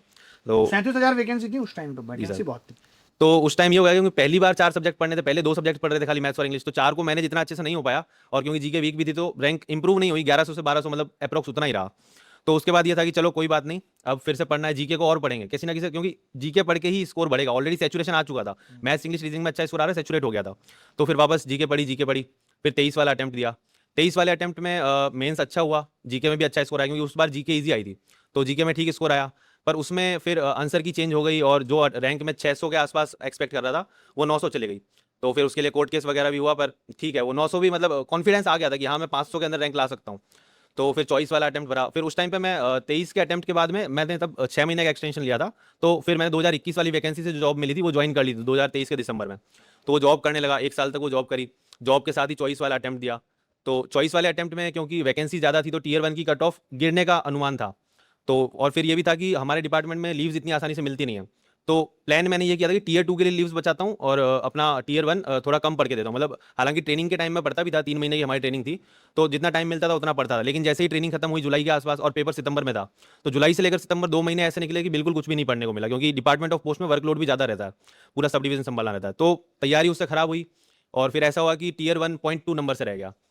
तो हालांकि उस टाइम पे 153 रॉ था, तो मुझे लग रहा था कि टीयर 1 निकल जाएगा, तो तैयारी में टीयर 2 की कर रहा था, और टीयर 2 की अच्छी भी हो गई थी, अच्छी खासी तैयारी हो गई थी। लेकिन जब रिजल्ट आया टीयर 1 का, तब फिर वही 0.2 नंबर से रह गया। तो फिर वापस जाके अपनी जॉब को ज्वाइन किया कि एक बार जॉब ज्वाइन करते हैं, और लेकिन तब तक रिजल्ट रिवाइज भी हुआ था तो उसमें भी जी सर, उसमें आपने ही केस किया था और मैं आपकी वजह से पिटिशनर बना था। और एक फ्रेंड है मेरा तुषार शर्मा, उसने मुझे कॉल, एक्चुअली 17 तारीख को मेरे भाई की शादी थी और 17 तारीख को ही वो कैट केस की हियरिंग थी। तो आपने एफर्ट भी लगाया, तो कुछ लोग तो शुरुआत में ही बन गए थे। फिर सेकंड बैच में जो लोग पिटिशनर्स बने थे उसमें उसने यूट्यूब में चेक नहीं कर पा रहा था, आपने वीडियो डाली थी, पर क्योंकि मैं शादी में बड़े भाई की शादी उसी दिन थी तो बिजी था, यूट्यूब वगैरह चेक नहीं किया था। उसने मुझे खुद कॉल करके बोला कि अभिनय सर पिटिशनर्स बना रहे हैं और मैक्सिमम लोगों को, मैक्सिमम आपका ट्राई तो सभी को था, तो उसमें मैं पिटिशनर बन गया और आपकी वजह से टीयर 2 भी दे पाया। पर इस कंडीशन ये हो गई थी, 1 महीने से पढ़ना छोड़ दिया था, क्योंकि ये उम्मीद भी नहीं थी कि मौका मिलेगा, और अगर मौका मिलेगा भी तो ये था कि एटलीस्ट 1 महीने का टाइम मिलेगा। तो 17 तारीख को ये पता लगा कि 20 तारीख को एग्जाम में बैठना है, तो भाई की शादी को बीच में छोड़ के निकला 17 तारीख को ही। फिर 20 तारीख को एक दिन ट्रैवल में निकला, बिना कुछ पढ़े एग्जाम दिया, ठीक ठाक स्कोर आ गया, बट एक दिन पढ़ के रैंक नहीं आनी है, सभी को पता है, अगर 1-1.5 महीने से नहीं पढ़ रहे होंगे बच्चे 12-12 घंटे डेली पढ़ रहे हैं, तो उस बार इतनी अच्छी रैंक नहीं आ पाई। फिर तब मेरा ये श्योर हो गया था कि अब तो मैं रिजाइन करके ही तैयारी करूंगा, और हालांकि उस बार भी तैयारी अच्छी थी, पर मेरा ये था कि अब मुझे 100% तैयारी करनी होगी, कॉन्फिडेंस तो था कि रैंक में ले आऊँगा। तो मैंने रिज़ाइन किया जनवरी 2025 में, उसके बाद से वापस तैयारी में लगा, और फिर तैयारी करते करते मेंस प्री में भी अच्छा स्कोर आ गया जैसे हर बार आता था। फिर मेंस में इस बार मतलब अच्छा स्कोर आ गया, तो जीके में भी अच्छा स्कोर आ गया, क्योंकि जीके ऑलरेडी मैं 2024 में पढ़ चुका था, मेंस में नहीं हो पाया परफॉर्मेंस, पर जीके मैंने चॉइस में अच्छी खासी तैयारी कर ली थी, तो इस बार अच्छा स्कोर आ गया, और मतलब जो ड्रीम पोस्ट मेरी फर्स्ट प्रेफरेंस थी वो मुझे मिल गया। हाँ, तो आपने ऑफिस सुपरिटेंडेंट लिया, जबकि आप और भी ले सकते थे, आपकी जिस हिसाब से आपने स्कोर किया, कितना स्कोर था आपका? सर 358 मेरा स्कोर है 390 में से। 390 में से ये वो 4 नंबर जोड़ लिए हैं प्रोबेबिलिटी वाले? नहीं सर, उसको मिला के 362 हो जाएंगे। 362, तो वही मैं कह रहा हूँ, 362 मार्क्स पे तो आपको कोई भी और पोस्ट मिल सकती थी, तो आपने ये ऑफिस सुपरिटेंडेंट ही क्यों लिया? सर मैंने मतलब कि फ्रेशर्स को शायद इतना आइडिया नहीं होता है, बट जॉब के दौरान मैंने ये देखा कि लोग प्रमोशंस डिक्लाइन कर रहे हैं, तो मैंने उनसे जानना चाहा कि मतलब क्यों प्रमोशंस डिक्लाइन कर रहे हैं। तो उन्होंने बताया कि प्रमोशन वगैरह सैलरी वगैरह ठीक है, बट लाइफ में जो एक सेटिस्फेक्शन है अपनी फैमिली के साथ रहने का, और अपनी लाइफ वर्क लाइफ बैलेंस पे ध्यान देने का, जो तुम चीज़ें करना चाहते हो वो करने का, तो मुझे लगा कि जरूर सैलरी से ज़्यादा अपनी लाइफ जरूरी है। अगर इंसान पैसे ज़्यादा कमाकर दुखी है तो कोई फायदा नहीं। नहीं। हाँ, तो इस वजह से मुझे लगा कि ओएस में मुझे होम स्टेट मिल रहा था राजस्थान में, और आईटीआई या जीएसटी इंस्पेक्टर में मुझे होम स्टेट नहीं मिलता। तो इस वजह से रैंक मित्रा के डेटा से पता लग गया था 11 लोग मुझसे ऊपर है और कितनी वैकेंसीज हैं। तो मैंने ये डिसीजन लिया कि मुझे ओएस ही लेना है, घर पे ही रहना है, फैमिली के साथ रहना है। 2025 वाले रिजल्ट में सिर्फ 11 लोग आपसे ऊपर थे। जी सर, राजस्थान के 11 लोग मुझसे ऊपर थे जो वैकेंसी, क्योंकि मुझे राजस्थान में ही चाहिए था। तो फिर मैंने डिसाइड किया कि ठीक है, ओएस भी बढ़िया पोस्ट है और वर्क लाइफ बैलेंस वगैरह। वैसे भी 50-55 लोग ही ओवरऑल आपसे ऊपर हैं। जी सर, Overall भी। जी सर। चलो अच्छा, तो अभी घर वालों को कैसा लग रहा है? आपकी मम्मी ने मेरे बारे में कुछ कहा, आपने बताया बता दे। भूल जी गए यार आप, वही जी सर, उस दिन जो वीडियो कॉल पे आपसे बात हुई, तो हालांकि मम्मी इतना मुझे देखती नहीं थी कि मैं किससे पढ़ रहा हूँ, क्या पढ़ रहा हूँ। तो मम्मी ने मतलब हाल पहले देखा भी होगा तो इतना ध्यान नहीं दिया होगा। उस दिन वीडियो कॉल पे जब आपसे बात हुई तो मम्मी ने बोला, अच्छा ये इतने यंग हैं, ये तुम्हारे टीचर हैं? तो मैंने समझ रहे हो दोस्तों, समझ रहे हो आप?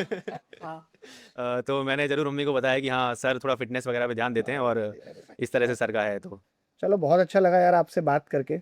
जी सर। और आप बच्चों को कुछ बताना चाहते हैं, तैयारी का कोई टिप्स देना चाहते हैं, कोई एक चीज जो आपको लगता है कि आपकी तैयारी में महत्वपूर्ण थी? सर मैं एस्पिरेंट्स से, बच्चों से यही कहना चाहूँगा कि स्ट्रेटजी और सोर्सेज और पढ़ाई के बारे में तो हर कोई बताता है, आप अपने सीनियर्स वगैरह से भी पूछ लेते हैं। बट लोग जो नॉर्मली चीज़ नज़रअंदाज कर देते हैं वो ये कि फिटनेस पे ध्यान देना और किस तरह से सोशल मीडिया से दूर रहना। फिटनेस का इतना इंपॉर्टेंट रोल है कि कई बच्चों की तैयारी भी अच्छी हो जाती है पर एग्जाम के टाइम बीमार पड़ जाएंगे, फिर उनका पेपर अच्छा नहीं होता है, या फिर रात को लेट जग रहे हैं, दिन में सो रहे हैं। तो इन सब चीज़ों से पहली बात तो एफिशिएंसी भी कम होगी, आपके स्टडिंग आवर्स कम होंगे। सही बात है, बिल्कुल सही बात है। तो इसलिए हेल्थ पे ध्यान देना बहुत जरूरी है। तो फॉर एग्जांपल जैसे मैं मेरा भी खुद का बताऊं, तो मेरी भी सुबह उठने की आदत कॉलेज में नहीं थी, जो कि कॉलेज में मैक्सिमम लोगों की नहीं होती है। शाम को खेला करते थे। तो फिर मैंने इसके लिए ये प्लान किया कि सुबह उठना तो पड़ेगा। जो लोग 10-10, 12-12 घंटे पढ़ रहे हैं कम पढ़ के मैं उनको बीट नहीं कर सकता। टैलेंट अपनी जगह है और मेहनत अपनी जगह है। तो मैंने ये किया कि सुबह उठना है, मैं खेलने सुबह जाने लगा। तो आपका जब ये हुआ था तो आपको तो तभी डाउट लग ही गया होगा कि यार मेरा पेपर तो बहुत अच्छा हुआ है। जी प्री सर। में कितने मार्क्स थे आपके? प्री में सर 165 थे। प्री में 165 और मेंस में 372 मानने 368। 368। ओके, इतनी सब तैयारी के पीछे क्या, कैसे आपकी तैयारी इतनी बढ़िया होने के बाद भी कैसे कंप्यूटर रह गया और आप बाकी सब्जेक्ट में ही उतना घुस गए, आप बैलेंस नहीं बना पाए, ऐसा कह सकते हैं? नहीं सर, कंप्यूटर पढ़ा तो था लेकिन कभी कभार सर वो दिन साथ नहीं देता। दिन साथ नहीं देता, बिल्कुल सही बात है। क्योंकि सर 2 क्वेश्चन मैंने ऐसे हटाए हैं जो मतलब सही थे पहले, फिर मैंने हटा के गलत ऑप्शन मारे हैं उनके कंप्यूटर में। ओ, तो उनका अगर थोड़ा वो 2 क्वेश्चन भी हो जाते तो आपको इनकम टैक्स इंस्पेक्टर तो मिल ही जाता। जी सर, इनकम टैक्स ही थी सर फर्स्ट प्रेफरेंस पे, लेकिन मतलब बहुत किस्मत है। नहीं, एक क्वेश्चन भी हो जाता तो बात बन जाती। 3 नंबर बढ़ते एक क्वेश्चन पे 4 नंबर। सर पिछली बार भी यही हुआ था। पिछली बार 331 थे रो, लेकिन वो 20 तारीख वाली शिफ्ट थी, उस वजह से बोनस नहीं मिल पाया। बोनस नहीं मिल पाया, हाँ, नॉर्मलाइजेशन। तो वो मेरे 341 ही हुए थे, 10 मार्क्स ही बढ़े थे, बाकी जहाँ बच्चों के 40-40 बढ़ रहे थे। तो उस चक्कर में भी सर टीए ही मिली थी, जो कि टारगेट तो सर पहले से जीएसटी इंस्पेक्टर का था। फिर नेक्स्ट की तैयारी करी, लेकिन सर अब तो पिछले अटेम्प्ट को देख के और इस वाले अटेम्प्ट को देख के लगता है कि भाई हर बार हार्ड वर्क और टैलेंट काम नहीं आता, कभी कभार किस्मत भी थोड़ा। मतलब किस्मत भी जरूरी है। मुझे बहुत दुख है यार आपके लिए। पेरेंट्स भी परेशान होंगे कि इतना अच्छा स्कोर आने के बाद भी। जी सर, वो बोल रहे हैं कि करो जितना। आपसे मीटिंग करने के लिए भी उन्होंने बोला कि एक बार एफर्ट तो डालो अपनी तरफ से, बाद में रिग्रेट नहीं रहना जानते हैं चाहिए। आपके पेरेंट्स मुझे? जी, वो बोल रहे हैं रिग्रेट नहीं रहना चाहिए बाद में, सही कोई बात है, एक्शन नहीं कोशिश लिया। ये हमारा भी यही रहता है कि कोशिश करें, आखिरी तक जाएं। ठीक है, कुछ नहीं होगा वो अलग बात है, बट कोशिश बिना करे हार जाना गलत है। आपसे भी पहले कभी मुलाकात हुई है? नहीं सर, वो मैं पहली बार आ रहा हूँ सर। नमस्कार सर। अच्छा, देखा हुआ लग रहा है आपको। बीबीसी वगैरह, दूरदर्शन पे चूहे वगैरह पकड़ते हैं? नहीं सर। सर क्या गुड नेम क्या बताया आपने अपना? Sidhu Gupta sir. Sir actually में कंप्यूटर में फेल होने का डर नहीं है सर, जो एक्चुअली में इनजस्टिस हुआ है, मतलब जो सर जैसे इसने बताया कि हम BA या फिर मैं BCom से हूँ या फिर कोई भी नॉर्मल स्ट्रीम से है अपार्ट फ्रॉम टेक्निकल, तो सर उनके लिए टेक्निकल मतलब कंप्यूटर एडवांस लेवल का पूछना सर वो इनजस्टिस हो जाता है। मतलब फिर सही वो बात है। आप उस लेवल का कंप्यूटर कैसे पूछ रहे हो? आप पहले क्या तो लड़का इंजीनियरिंग करके आए, वो भी कंप्यूटर या साइंस फिर से? सर वो एंट्रेंस ही मतलब वो क्योंकि डिप्लोमा से भी नहीं हो रहा कंप्यूटर तो। सर ऐसे मेरे कई सारे नोन में हैं जिनका मतलब जो बीटेक किया उन्होंने, फिर भी उनका नहीं हुआ है। काफ़ी मेरे ऐसे नोन में हैं। तो सर इस एडवांस बिल गेट्स से नहीं होगा, मैं बता रहा हूँ। सर वो मैंने उसको पूरा पेपर दिखा दिया, 30 सवाल नहीं कर पाएगा। जैसे सर हमारे मतलब मेहनत में कमी हो तो सर उसका दुख नहीं होता, बट किस्मत के चक्कर में फिर और सब ताने देते हैं सर कि भाई कब कंप्यूटर आपने 8-8 घंटे पढ़े होते और पढ़ा होता 2-2 घंटे पढ़ा होता। सर पढ़ा तो हमने बहुत कुछ है, बस यही है सर उस दिन हमारी किस्मत काम नहीं हुआ, एक आध क्वेश्चन में नहीं लगा लग, तो उस वजह से हम बाहर हो गए। और ना सर नंबर तो अच्छे थे कि OS वगैरह तो मिल ही जाता, बट अब किस्मत पे ही अब सर ये जो भी सिलेक्टेड है उनको भी पता है सर कि इस बार किस्मत जो कंप्यूटर सेक्शन है उसमें किस्मत थोड़ा लक आया है। यार मुझे तो दुख सर है कि इसमें मुझे हर साल ऐसे इंटरव्यू करने पड़ रहे हैं जहाँ पे मैं उन लोगों को भी बिठा रहा हूँ जो सिलेक्टेड हैं और उन लोगों को भी बिठा रहा हूँ जो नहीं सिलेक्ट हुए। पिछले साल भी ये हुआ कि 344 345 रॉ स्कोर लाने वाले बंदे बाहर हो गए। तो ये दुख पिछले साल भी था और समझ नहीं आ रहा है कि ऐसा हो क्यों रहा है, क्योंकि ये मुझे कई बार प्लान्ड लगता है, आपको भी लगता होगा।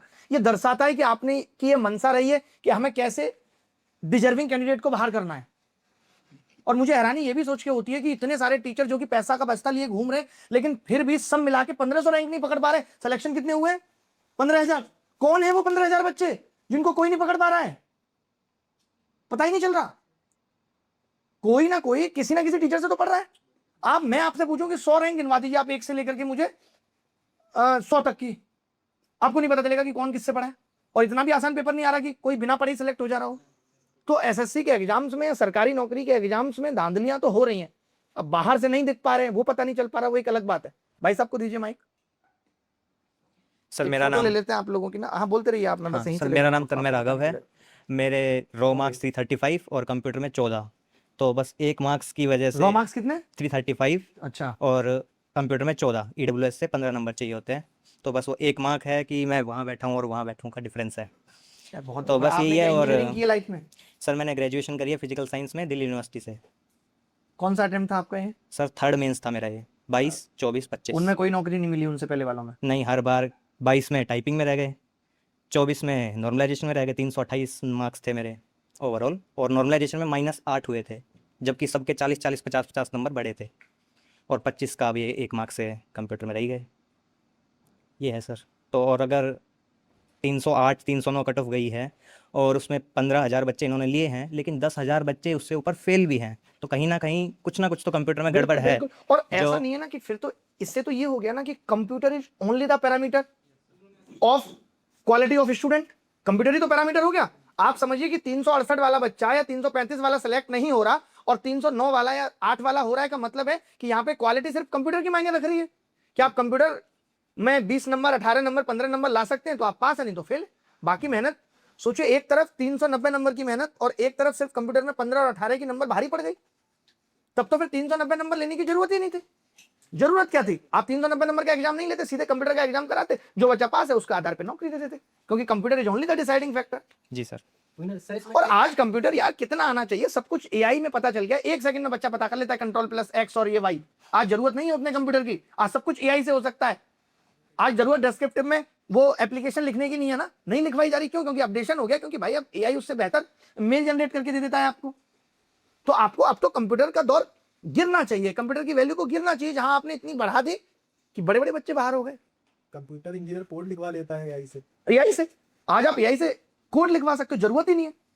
केवल अगर आज भी एआई किसी चीज को सॉल्व नहीं कर पा रहा है तो वो गणित और रीजनिंग ही है जिसमें एआई फंस जा रहा है। आप पूछ लीजिए मुश्किल सवाल, उससे नहीं बता पाएगा जवाब। जी। वो पेपर भी एआई से ही बना था। कंप्यूटर का पेपर एआई से ही बना, तो एआई आपको भी देना चाहिए था सॉल्व करने के लिए, आप भी फाइन करके दे देते।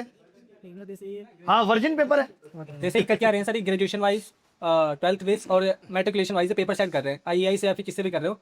तो मतलब जो ग्रेजुएशन का उन्होंने पेपर सेट किया उसी हिसाब से उन्होंने कंप्यूटर पर सेट किया, जो कि ग्रेजुएशन लेवल का कंप्यूटर पोर्शन रेलिवेंट है। बिकॉज सर इसमें सारे स्टूडेंट बैठते हैं कॉमन स्ट्रीम के, बीकॉम हो गया, बीए हो गया, बीएससी हो गया, तो उसमें आप बीटेक वालों को बेनिफिट एक तरह से आप दे रहे हो, और कंप्यूटर आप एडवांस लेवल का पूछ रहे हो, तो फिर इसमें सर तो तुक्का आप बिल्कुल सही कह रहे हैं। मैं आपको एक एग्जांपल से बताता हूं, आपने तो आप लोग वीडियो नहीं देखते होंगे, कल के मैंने वीडियो में बताया भी है। सवाल एक ही जैसे पूछेंगे सभी शिफ्ट में। सवाल क्या बताता हूं कि जैसे PQR 3 टाइप के खिलौने हैं। पी की कीमत दे दी कुछ 180 रुपए, 235, 480, और उनका अनुपात दे दिया 4, 3, 7, और टोटल प्राइस दे दी, और पूछ रहा है क्यू टाइप के खिलौनों की संख्या क्या होगी। ऐसे 5 अलग अलग शिफ्ट में सवाल आए, समझना आप बताओ। पांचों बहुत कैलकुलेटिव है, ठीक है, कैलकुलेटिव होगा ये सवाल। एक शिफ्ट में सवाल आया, आप कहोगे बिल्कुल सेम है, सारा डेटा सेम, सब कुछ सेम, लेकिन वहां पे जो क्यू है वो उसमें 2 दे रखा है, अनुपात है 5, 2 और 7, और क्यू टाइप के खिलौने पूछे। अब खिलौनों की संख्या पॉइंटों में तो नहीं हो सकती, नहीं हो सकती। अगर क्यू टाइप में 2 आ रहा है तो ये तय है कि क्यू 2 का मल्टीपल होगा। वो सारे ऑप्शन में 3 ऑड है, एक ही इवन है। अब चेयरमैन इस सवाल को क्या देख रहे हैं कि सारे शिफ्ट में हमने तो सेम पूछा, और बाकी 5 सवालों में ये नहीं लग रहा। वहां 3 भी दे रखा है तो 3 के मल्टीपल 2 दे रखे हैं। अब इस शिफ्ट में लग रहा है, तो अब इसको आसान सवाल बोला जाएगा या नहीं, लेकिन देखने में सेम है। तो एआई इसको नहीं कर सकता बाइफरकेट की ये सरल है कि नहीं है। और हमारे देश में इतनी बेरोजगारी है, आप हर छोटे काम के लिए एआई पे शिफ्ट हो जा रहे हो कि अब एआई का पेपर बनाएगा। अरे लड़के मर गए, ये टीचर बैठे, हम बनाएंगे पेपर। हर बात के लिए आप एआई पे शिफ्ट नहीं हो सकते ना। इतना भी भारत अभी आगे नहीं बढ़ा है कि हर बात के लिए एआई पे शिफ्ट हो गए। एआई बात कर रहा है, एआई इंटरव्यू कर रहा है, चेयरमैन की क्या जरूरत है, वहां भी एक एआई बिठाया जा सकता है। कम से कम वो अपने लड़के तो नहीं लेके आएगा रिजल्ट में, फेयरनेस तो रहेगी, ट्रांसपेरेंसी तो रहेगी। एसएससी पे शक इसलिए होता है कि पिछले साल डेट ऑफ बर्थ आपने दी, हमने पकड़ लिया कि आप ओवर एज लड़कों को ले रहे हैं, इस बार आपने क्यों छुपा लिया। इससे आपकी इंटेंट पता चलती है, ये पता चलता है कि आप सच में गद्दारी कर रहे हैं। कुछ ना कुछ ले आना है, कुछ ना कुछ अलग चीज, नॉर्मलाइजेशन, मार्क्स टू ऑल। अगर आप सही थे तो आपने अभी नोटिस क्यों निकाला कि कोर्ट के केस के बाद हम ये बातें बता रहे हैं कि हम छोटी मोटी गलतियों को, पहले तो ये करते थे कि अगर इंग्लिश में भी सवाल गलत है और हिंदी में सही है तो दोनों को ही फुल मार्क्स दे दिया। अब क्या बोल रहे हैं, जिसने हिंदी में अटेम्प्ट किया गलती नहीं है तो उसको नहीं देंगे। भाई आपकी गलतियों की वजह से कितने सारे बच्चों का भविष्य तो अंधकार में चला जा रहा है। अब मान लेते हैं आपका तो चलिए लास्ट अटेम्प्ट नहीं है, जिस बच्चे का इसमें लास्ट अटेम्प्ट होगा उसका क्या, उसका तो खेल खत्म हो गया। उनके साथ आए तुम कहाँ से? अब ये जो भाई साहब आए हैं पीएनबी बैंक में मैनेजर पोस्ट पे हैं, इनके भाई के साथ यही हुआ है। एक बार इनको माइक दीजिए भाई, इधर आ जाइए आप। हाँ सर, मैं लोकेश राजपूत नाम है मेरा, अलवर से हूँ मैं, राजस्थान से। और मैं 2013 से बैंक में हूँ। अभी मैं सीनियर मैनेजर की पोस्ट पे हूँ हेड ऑफिस में। सॉरी मैंने मैनेजर बोल दिया, आप सीनियर मैनेजर। नहीं ठीक है सर, वो नहीं जी। सर मेरा बैकग्राउंड बीटेक का है, मेरे भाई ने बीकॉम किया हुआ है। तो अभी जैसे उसका एग्ज़ाम हुआ तो मैंने उसको बहुत डांटा, कंप्यूटर ख़राब हो गया। मैंने कहा ऐसा क्या आ गया, ऐसा तो कुछ होता नहीं है। तो फिर जब उसके आंसर किया तो मैंने देखा कि, तो फिर मुझे लगा कि हाँ ये मेरे फर्स्ट ईयर सेकेंड ईयर में ये था। ठीक है, तो ये 10th लेवल का सवाल नहीं था। और मेरा व्यू यहाँ पर बैठे वाले सभी लोगों से अलग है। मैं नहीं मानता कि वो पेपर टफ था। पेपर टफ नहीं था, पेपर आउट ऑफ सिलेबस था। मैं आपको सिलेबस का वो भी दिखा देता हूँ, एक बार स्क्रीनशॉट भी मैं लेके आया था। उसमें कंप्यूटर बेसिक्स लिखा हुआ है। अगर मेरी भाषा में, मैं वहाँ पर कोडिंग करता हूँ मेरे बैंक में, हम लोग सॉफ्टवेयर बनाते भी हैं। अगर आप मेरी भाषा में समझो तो कंप्यूटर बेसिक्स का मतलब है आपका माइक्रोसॉफ्ट वर्ड हो गया, एक्सेल हो गया, ये सब नॉर्मल सब चीज़ें हैं। का माइक्रो प्रोग्राम यूनिट पूछ लोगे, एमसीयू। बेसिक में आप ये पूछो कि कीबोर्ड में सबसे बड़ा बटन कौन सा होता है, हाँ। स्पेस का होता है, एंटर कितने होते हैं, एक होता है, शिफ्ट कितने होती हैं, 2 होती हैं, कंट्रोल 2 होती हैं, ये पूछो आप। But it is totally injustice है, क्योंकि बीकॉम वाले से आप अगर वो वाले सवाल पूछ लोगे ना तो नहीं बताइए, ही कैन नॉट। हाँ ऑब्वियसली ही कैन नॉट। और अब ये डर पैदा हो गया ना। बात क्या है कि अगर आज आवाज दबा दी जाएगी तो मुद्दा इज दैट कि कल, आज तो इन्होंने ग्रेजुएशन लेवल का कंप्यूटर पूछा है, कल को ये पोस्ट ग्रेजुएट लेवल का कंप्यूटर। नहीं, उन्होंने लिख दिया ना सर, जो नोटिस अभी दिया है उन्होंने साफ साफ लिखा है कि जो ब्रॉड लेवल रहेगा, वो नोटिस भी मैंने पढ़ा हुआ है, ब्रॉड लेवल रहेगा और उसमें आपका आप साबित नहीं कर पाएंगे कि ये सिलेबस के बाहर का सवाल था। नहीं क्लेम सर, अगर नहीं, मुझे नहीं पता मैं कर पाऊंगा कि नहीं पाऊंगा, मैं तो बस आपसे बस बात कर रहा हूँ। क्योंकि कंप्यूटर बेसिक्स का मतलब बेसिक्स होता है। आप चाहे आप जैसे कोई भी, आप भी पढ़ाते हैं सर, मैं भी कभी पढ़ाता था पहले जब मेरी जॉब नहीं थी। तो जब भी कभी हम पढ़ाते हैं या बुक लिखी जाती है, हमेशा सिलेबस के ऊपर लिखी जाती है। कोई भी एग्जाम रहेगा, कुछ भी, वो सिलेबस से ही पास होगा। आप आउट ऑफ द सिलेबस तो नहीं पढ़ने लग जाओगे। अगर आपका अलजेब्रा लिखा हुआ है तो डिफरेंशिएशन तो नहीं पढ़ाने लग जाएंगे हम लोग, या पढ़ने लग जाएंगे। अभी इन लोगों को लिखा हुआ कंप्यूटर बेसिक्स, तो ये थोड़ी ना है कि बीटेक की फर्स्ट ईयर की बुक उठा लेंगे कि नहीं यार ये भी आ सकता है। ऐसा तो पॉसिबल ही नहीं है ना सर। एहसास करने के लिए होती है, यहाँ एहसास हो रहा है कि गलत पूछा गया। देखिए अब बड़ी बात कुछ नहीं है, अब कोऑर्डिनेट ज्योमेट्री का सिलेबस है। कोऑर्डिनेट ज्योमेट्री अगर आप में से किसी ने आईटी की तैयारी की तो हम लोग एसएल लोनी ये सब बुक पढ़ा करते थे। अगर एसएससी आज पूछ ले तो उस बात को भी जस्टिफाई कर देगी। कोऑर्डिनेट ज्योमेट्री में आप 3D ज्योमेट्री पूछ लीजिए, आप ज्योमेट्री के अंदर वो मुश्किल सवाल पूछ लीजिए, वेक्टर्स पूछ लीजिए, आप एलजेब्रा के अंदर आप रियल एलजेब्रा पूछ लीजिए, तो ये बात फिर जायज थी। हाँ। कोई बात नहीं। लेकिन 390 नंबर बहुत छोटे पड़ गए कंप्यूटर के सामने, कंप्यूटर के 16-17 नंबर के सामने। ये एक बड़ी बात है कि सारी मेहनत सिर्फ 1 या 2 नंबर से खत्म हो जा रही है।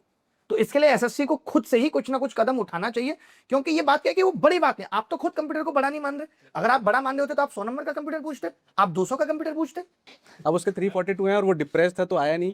अभी लास्ट अटेम्प्ट था सर उसका, 342 था। बताइए, सोचिए। यूआर कैटेगरी से तो सर अभी फेज 13 का पेपर हुआ था, उसमें कुछ क्वेश्चन थे जो कि आउट ऑफ सिलेबस आ गए थे, जो कि स्टैटिस्टिक्स के क्वेश्चन थे, जैसे कार्ल पियर्सन वगैरह हो गया। ये सब स्टैटिस्टिक्स के क्वेश्चन जो हमारे जेएसओ में पेपर में आता है, तो एसएससी उनको खुद से वापस ले लिया था, उसमें और बोनस टॉल कर दिया गया था। लिया वापस उनको, ये माइक है इनके पास। हाँ यस सर, उसको एसएससी खुद वापस ले लिया था, बोनस टॉल कर दिया था खुद से। अच्छा, वो आपके पास इस चीज का प्रूफ है? अभी सर एनकेएससी में लाया हुआ था फाइनल। अच्छा, हम लोगों ने वो पढ़ाना चालू कर दिया था, हमें खुद नहीं आ रहा था, देख के पढ़ा रही, इसकी बहस को भोपाल ले जाओ। ये सब ने सब खुद से बोनस कर दिया हुआ था, क्योंकि वो माना कि वो आउट ऑफ सिलेबस है, वो बेसिक कोड का पार्ट नहीं है। नहीं है, लेकिन जब कंप्यूटर में वो, और फिर वो रिपीटेशन कहाँ हुआ? सीजीएल में नहीं पूछे गए, सीएचएसएल में नहीं पूछे गए, इनफैक्ट प्रोबेबिलिटी नहीं पूछे गए, और उस वक्त पूछ रहे थे फेज में गलती की थी। मानना ही है कि हमने तो गलत पूछा। तब गलत पूछा था। तभी ये लोग मान गए कि हाँ, तभी उसमें हम लोग, क्योंकि तभी स्टूडेंट प्रोटेस्ट हुआ था, बहुत ज्यादा बवाल हुआ था, तो उसमें वो लोग तुरंत मान के उसको बोनस टॉल कर दिए। लेकिन अभी ज्यादा कुछ ऐसा हल्ला हुआ नहीं था, तो उसमें कुछ नहीं हुआ कंप्यूटर में। अभी भी सर अगर एक भाई को बोनस मिल जाता तो शायद आज वो 338 पे उसको आराम से। वही। अभी सर इनजस्टिस सिर्फ इन लोगों के साथ नहीं हुआ, इन लोगों के साथ भी हुआ है जो लोग पास कर गए, क्योंकि कुछ लोग नॉन सीपीटी पास किए होंगे, लेकिन उनके मार्क्स होंगे 350। हाँ, तो उन्होंने नॉन सीपीटी ही लिया, उनको मिला ही नॉन सीपीटी होगा, लेकिन सही बात है। 310 या 320 वाला जो बंदा होगा उसका सीपीटी क्लियर होगा। अच्छा, उसको ऊंची पोस्ट मिल रही है, बताओ। क्रेडिबिलिटी तो आप अगर 78 या 368 कोई ला रहा है तो उसकी क्रेडिबिलिटी ज्यादा है जो 309 स्कोर कर रहा है उससे, क्योंकि वो बिल्कुल उसने मैथ अच्छा करा है, रीजनिंग अच्छी करी है, इंग्लिश अच्छी करी है, तो उसकी क्रेडिबिलिटी कम थोड़ी हो गई इससे कि वो 15। आपको मतलब वही पैरामीटर तो जो आपने बना रखा है, जो कोर पैरामीटर है आपका, वो तो यही है ना कि आप इसी से आईक्यू चेक कर रहे हैं, बच्चे की गणित कैसी है, बच्चे की रीजनिंग कैसी है। तभी वो प्री क्वालिफाई करके जा रहा है। प्री में तो नहीं है कंप्यूटर, प्री में तो नहीं पूछ रहे आप कंप्यूटर से सवाल, इसके लिए आपको मायने नहीं रखता उतना कंप्यूटर। अब ऐसा क्या बच्चे को कंप्यूटर करवाना है, माइक्रोसॉफ्ट खड़ी करवानी है, क्या करवाना है, एलन मस्क बनवाना है बच्चे को, क्या करवाना है कि जो आप इतना मुश्किल कंप्यूटर पूछ रहे हैं, और वो भी ऐसी बातें पूछ रहे हैं जो बहुत मायने, जैसे जीएस में भी ऊटपटांग सवाल आपने पूछ लिए, कोई बड़ी बात नहीं, बच्चा बैलेंस कर लेगा, चलेगा। लेकिन यहाँ पे क्या हो रहा है, एक सब्जेक्ट कुछ देर का, एक पेपर सब चीज पे भारी पड़ जाए। इनिशियल अगर 15,000 वैकेंसी के हिसाब से देखें, क्योंकि वैकेंसी 15,000 ही थी, तो अगर 15,000 टॉप को वैकेंसी मिलती तो जो 15,000 लास्ट को मिली है ना, वो सिर्फ वो 15,000 की जगह पहुंच गई 25,000, जिसकी रैंक 25,000 थी वो ले गया 15 से 25 वाले, यानी 1 से 25 तक 10,000 लड़के लगभग बाहर हो गए। आप खुद भी देखिए कि आज से 1 साल पहले की बात करें तो ये रैंक मित्रा हो या कोई भी टेस्ट का प्लेटफॉर्म हो, ये लोग रैंक भी बिना कंप्यूटर के आधार पे बनाते थे, मानते हो कि नहीं? कंप्यूटर का तो ये लोग लोड नहीं लेते थे, ये कंप्यूटर तो कोई भी कर ही देगा पास, और हो ही रहते बच्चे पास। आपने अचानक से चौंका दिया ना, आपने अचानक से ऐसा कुछ पूछ दिया, बच्चा चौंके। आप पहले से ही डाल देते कि यार इस बार मुश्किल सवाल पूछ सकते हैं, या फिर हमने इस बार कंप्यूटर के सिलेबस को बढ़ा दिया है। आप जो ये सरप्राइज देते हैं, अगले साल आप फिर कुछ नया सरप्राइज दे देंगे, तो लड़ाई तो लड़नी पड़ेगी। और हमारी लड़ाई इतनी है कि मान लेते हैं इस 15,000 में 6,000 लड़के नौकरी छोड़ते हैं, तो वो 6,000 उन लोगों को प्रेफरेंस मिलनी चाहिए जो बच गए। आप कंप्यूटर में फिर कट ऑफ लगाइए, आप क्या करिए, फिर कंप्यूटर में कट ऑफ लगाइए कि भाई कट ऑफ के आधार पे हमने इतने बच्चों को और नौकरी दी है। सर जैसे कि प्रीवियस रिकॉर्ड के हिसाब से अगर क्वालिफाइंग में देखें तो 5 से 8% बच्चा ही डिस्क्वालीफाई होता है जो कंप्यूटर के बेसिस पे, बाकी तो टॉप में 90 से 92% इनसाइड द लिस्ट होते हैं जो नौकरी में होते हैं। इस बार आपने वो क्या किया, 100 में से 60 को लिया और 40% बाहर कर दिया। अगर आप वो फैक्टर देखें कि आपने 30-32% डिजर्विंग को बाहर कर दिया, आप अपने क्राइटेरिया ये लगा सकते थे कि जो टॉप 15,000 है 25,000 है, उसमें 15,000 से वैकेंसी सेलेक्ट करिए टॉप 15,000 की, 10% जो लीस्ट कंप्यूटर स्कोरिंग है उनको बाहर कर दीजिए, तो सिर्फ इसमें 10% ही बाहर होते हो, 15 की जगह 16,500 या 17,000 पर रैंक चली जाती है, अच्छा सेलेक्ट हो जाता। यार मैं ऑन कैमरा एक बात कहना चाहता हूं जो मुझे बहुत लगती है, आप लोग वैलिडेट करेंगे कि हुआ क्या है। जब से पेपर लीक, ट्रांसपेरेंसी, इन सब के खिलाफ आवाज उठना शुरू हुई है, जब से हम जैसे लोग आए जो लगातार हर बात पे चिल्लाते हैं, तब से इन इंस्टीट्यूशंस को, चाहे वो कमीशन एसएससी का हो, चाहे यूपी का हो, चाहे कोई भी हो, इनको एक बात समझ में आ गई है कि अब जो भी करना है वो बहुत फेयर तरीके से करना है। जिसमें पहला तो इन लोगों ने करा है कि कठिन पेपर नहीं पूछे। आप ये समझ लो कि जब ये कठिन पेपर पूछते हैं, मान लेते पेपर बहुत कठिन आया और किसी बच्चे के नंबर आ रहे हैं प्री में 200 में 192, तो साफ पता चल जाता है नकल हुई है, क्योंकि 192 संभव नहीं थे। आप आवाज उठाते हैं, उत्पात मचाते हैं। अब क्या होता है, पेपर ये पूछ रहे हैं हलवा। आप देखिए खुद यूपीएसआई का एग्जाम 2017 वाला देख लीजिए और अभी वाला देख लीजिए। अभी क्या होगा, पेपर आसान पूछा जाएगा, आपके भी 180 आ रहे हैं, आपके भी आ रहे हैं। अब किसी के नकल से 190 आ रहे हैं, आपको आपत्ति नहीं है, आप कह रहे मेरे तो 180 आ रहे हैं, आप नहीं आवाज उठाएंगे। यही हो रहा है।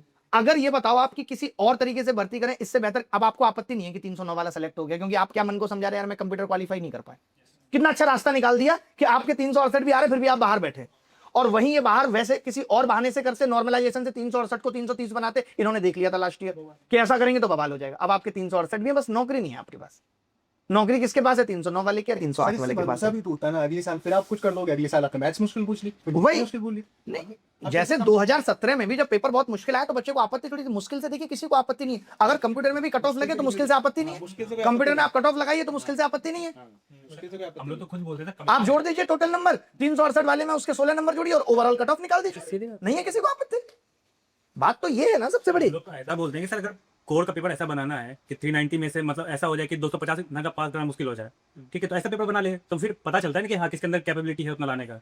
बट ये होता है कि कंप्यूटर आप ऐसा बना देते हो कि कोई एक सर्टेन स्ट्रीम वाला बंदा को एडवांटेज मिल जाता है और कोई सर्टेन वाले को पूरा डिसएडवांटेज मिल जाता है, तो वो तो फिर गलत होता है। अब जैसे स्टैटिस्टिक्स ही है कि स्टैटिस्टिक्स में पता है कि जो बच्चे नॉर्मल हैं उनसे क्या पूछा जाएगा, मीन, मीडियन, ये सब चीजें पूछी जाएंगी वो बच्चा। अब आपने कल पियर्सन ये जो सब पूछा, ये आपने नहीं पूछा, आपने मीन्स में भी नहीं पूछा, क्योंकि आपको पता है कि वो आउट ऑफ सिलेबस है। आप स्टैटिस्टिक्स बेसिक्स पूछोगे, आपने बेसिक्स पूछा।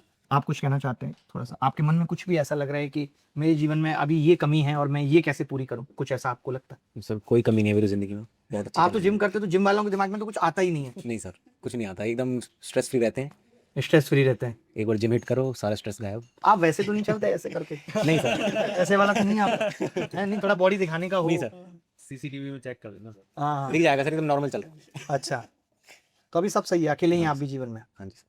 चलिए भगवान आपको जल्दी से कुछ करे, भला करे। आप बताइए, आप जी कुछ कहना चाहते हैं? इतनी सारी कन्वर्सेशन के बीच में आपको ही शुभकामनाएं, इन बच्चों के लिए हिम्मत। क्योंकि देखिए बात वो नहीं है, जैसे मैं इस बच्चे को हिम्मत दे सकता हूँ कि कंप्यूटर में फेल हुआ है, 368 लाया, अगले साल 390 ले आएगा, इनको हिम्मत दे सकता हूँ। लेकिन प्रॉब्लम इज दैट कि जो बच्चे आखिरी अटेम्प्ट के होते हैं, क्योंकि एज रिलैक्सेशन के लिए हम लोग लड़ते रहते हैं, आप देते नहीं, एज रिलैक्सेशन मिलेगा नहीं, बच्चे का लास्ट अटेम्प्ट भी चले जाएगा आपकी गलती की वजह से। और सरकारी नौकरी लेना आज सच में इतना आसान काम नहीं है। एक बच्चा कितनी रातें गवाता है, माँ बाप का कितना पैसा लगता है उसकी तैयारी में, उसकी तैयारी को जिंदा रखने के लिए, और उसके बाद जब इस तरीके से वो हार जाता है तो दुख का विषय है, ऐसा लगता है कि जीवन शायद यहीं खत्म हो गया है।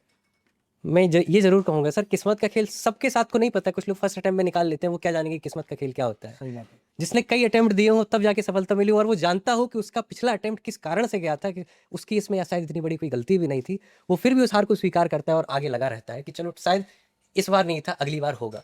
बस हमेशा ये हिम्मत बनाए रखिए। अटेम्प्ट्स बहुत होते हैं, एसएससी है, यूपीएससी नहीं, निकलेगा जरूर। इतनी बड़ी बात नहीं है एसएससी निकालना, हालांकि आप लगे रहेंगे तो डेफिनेटली नहीं निकलेगा, इस बात में कोई और डाउट मैं ही भी नहीं है पता किसी बात का। आप बिल्कुल सही कह रहे हो, और मैं भी पता है यही कोशिश करता हूँ हमेशा, बिठाता हूँ बच्चों को साथ में आपके साथ, और मैं ये कोशिश करता हूँ कि इनको हार स्वीकार करना आए, कि हार भी है और ये कोशिश कि आगे हमें लगे रहना है। और अभी भले ही हम 4 ऐसे बच्चों के साथ बैठे हैं जो कंप्यूटर में फेल हुए हैं, लेकिन ये वीडियो वो 500 बच्चे भी देखेंगे, वो 1000 2000 जो आप बता रहे हैं 51,000 बच्चे भी देखेंगे, जिनके अंदर हिम्मत आई कि ठीक है हम लड़ेंगे, होगा क्या होगा नहीं होगा वो अलग की बात है, बट हमारे लिए कोई खड़ा है, लड़ रहा है, वो हिम्मत देना जरूरी है।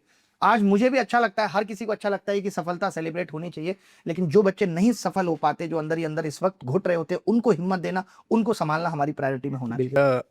जैसे मैं भी टीचर रहा हूँ तो मैं एक सवाल आपसे ये पूछना चाहता हूँ कि जो आप मैथ्स में नई नई ट्रिक सोच के लेके आते हो, और मतलब जनरली इस टाइप के जो टीचर होते हैं, क्योंकि अंदर से सोच के कोई चीज़ निकालने के लिए आपको गहराई में उसको समझना पड़ता है, एकदम फील लेना पड़ता है जी। फिर भी मतलब आप काफ़ी टॉकेटिव भी हो, काफ़ी एनर्जेटिक भी हो, हंसमुख भी हो, है ना, मतलब खेलते कूदते दिखते हो। और इस क्योंकि मैं भी ऐसी चीज़ें सोचता था कि कोई चीज़ हो चुकी पर आप उसको और गहराई से सोच रहे हो और फील करो, कुछ नया ही निकल के आता है। कुछ नया ही निकल गया। तो मतलब दोनों पर्सनैलिटी कैसे मैनेज कर लेते हो आप? यार मुझे ऐसा लगता है कि पता नहीं, बस मैं इसको गॉड गिफ्टेड ही दे पाता हूँ नाम की, नेचुरल।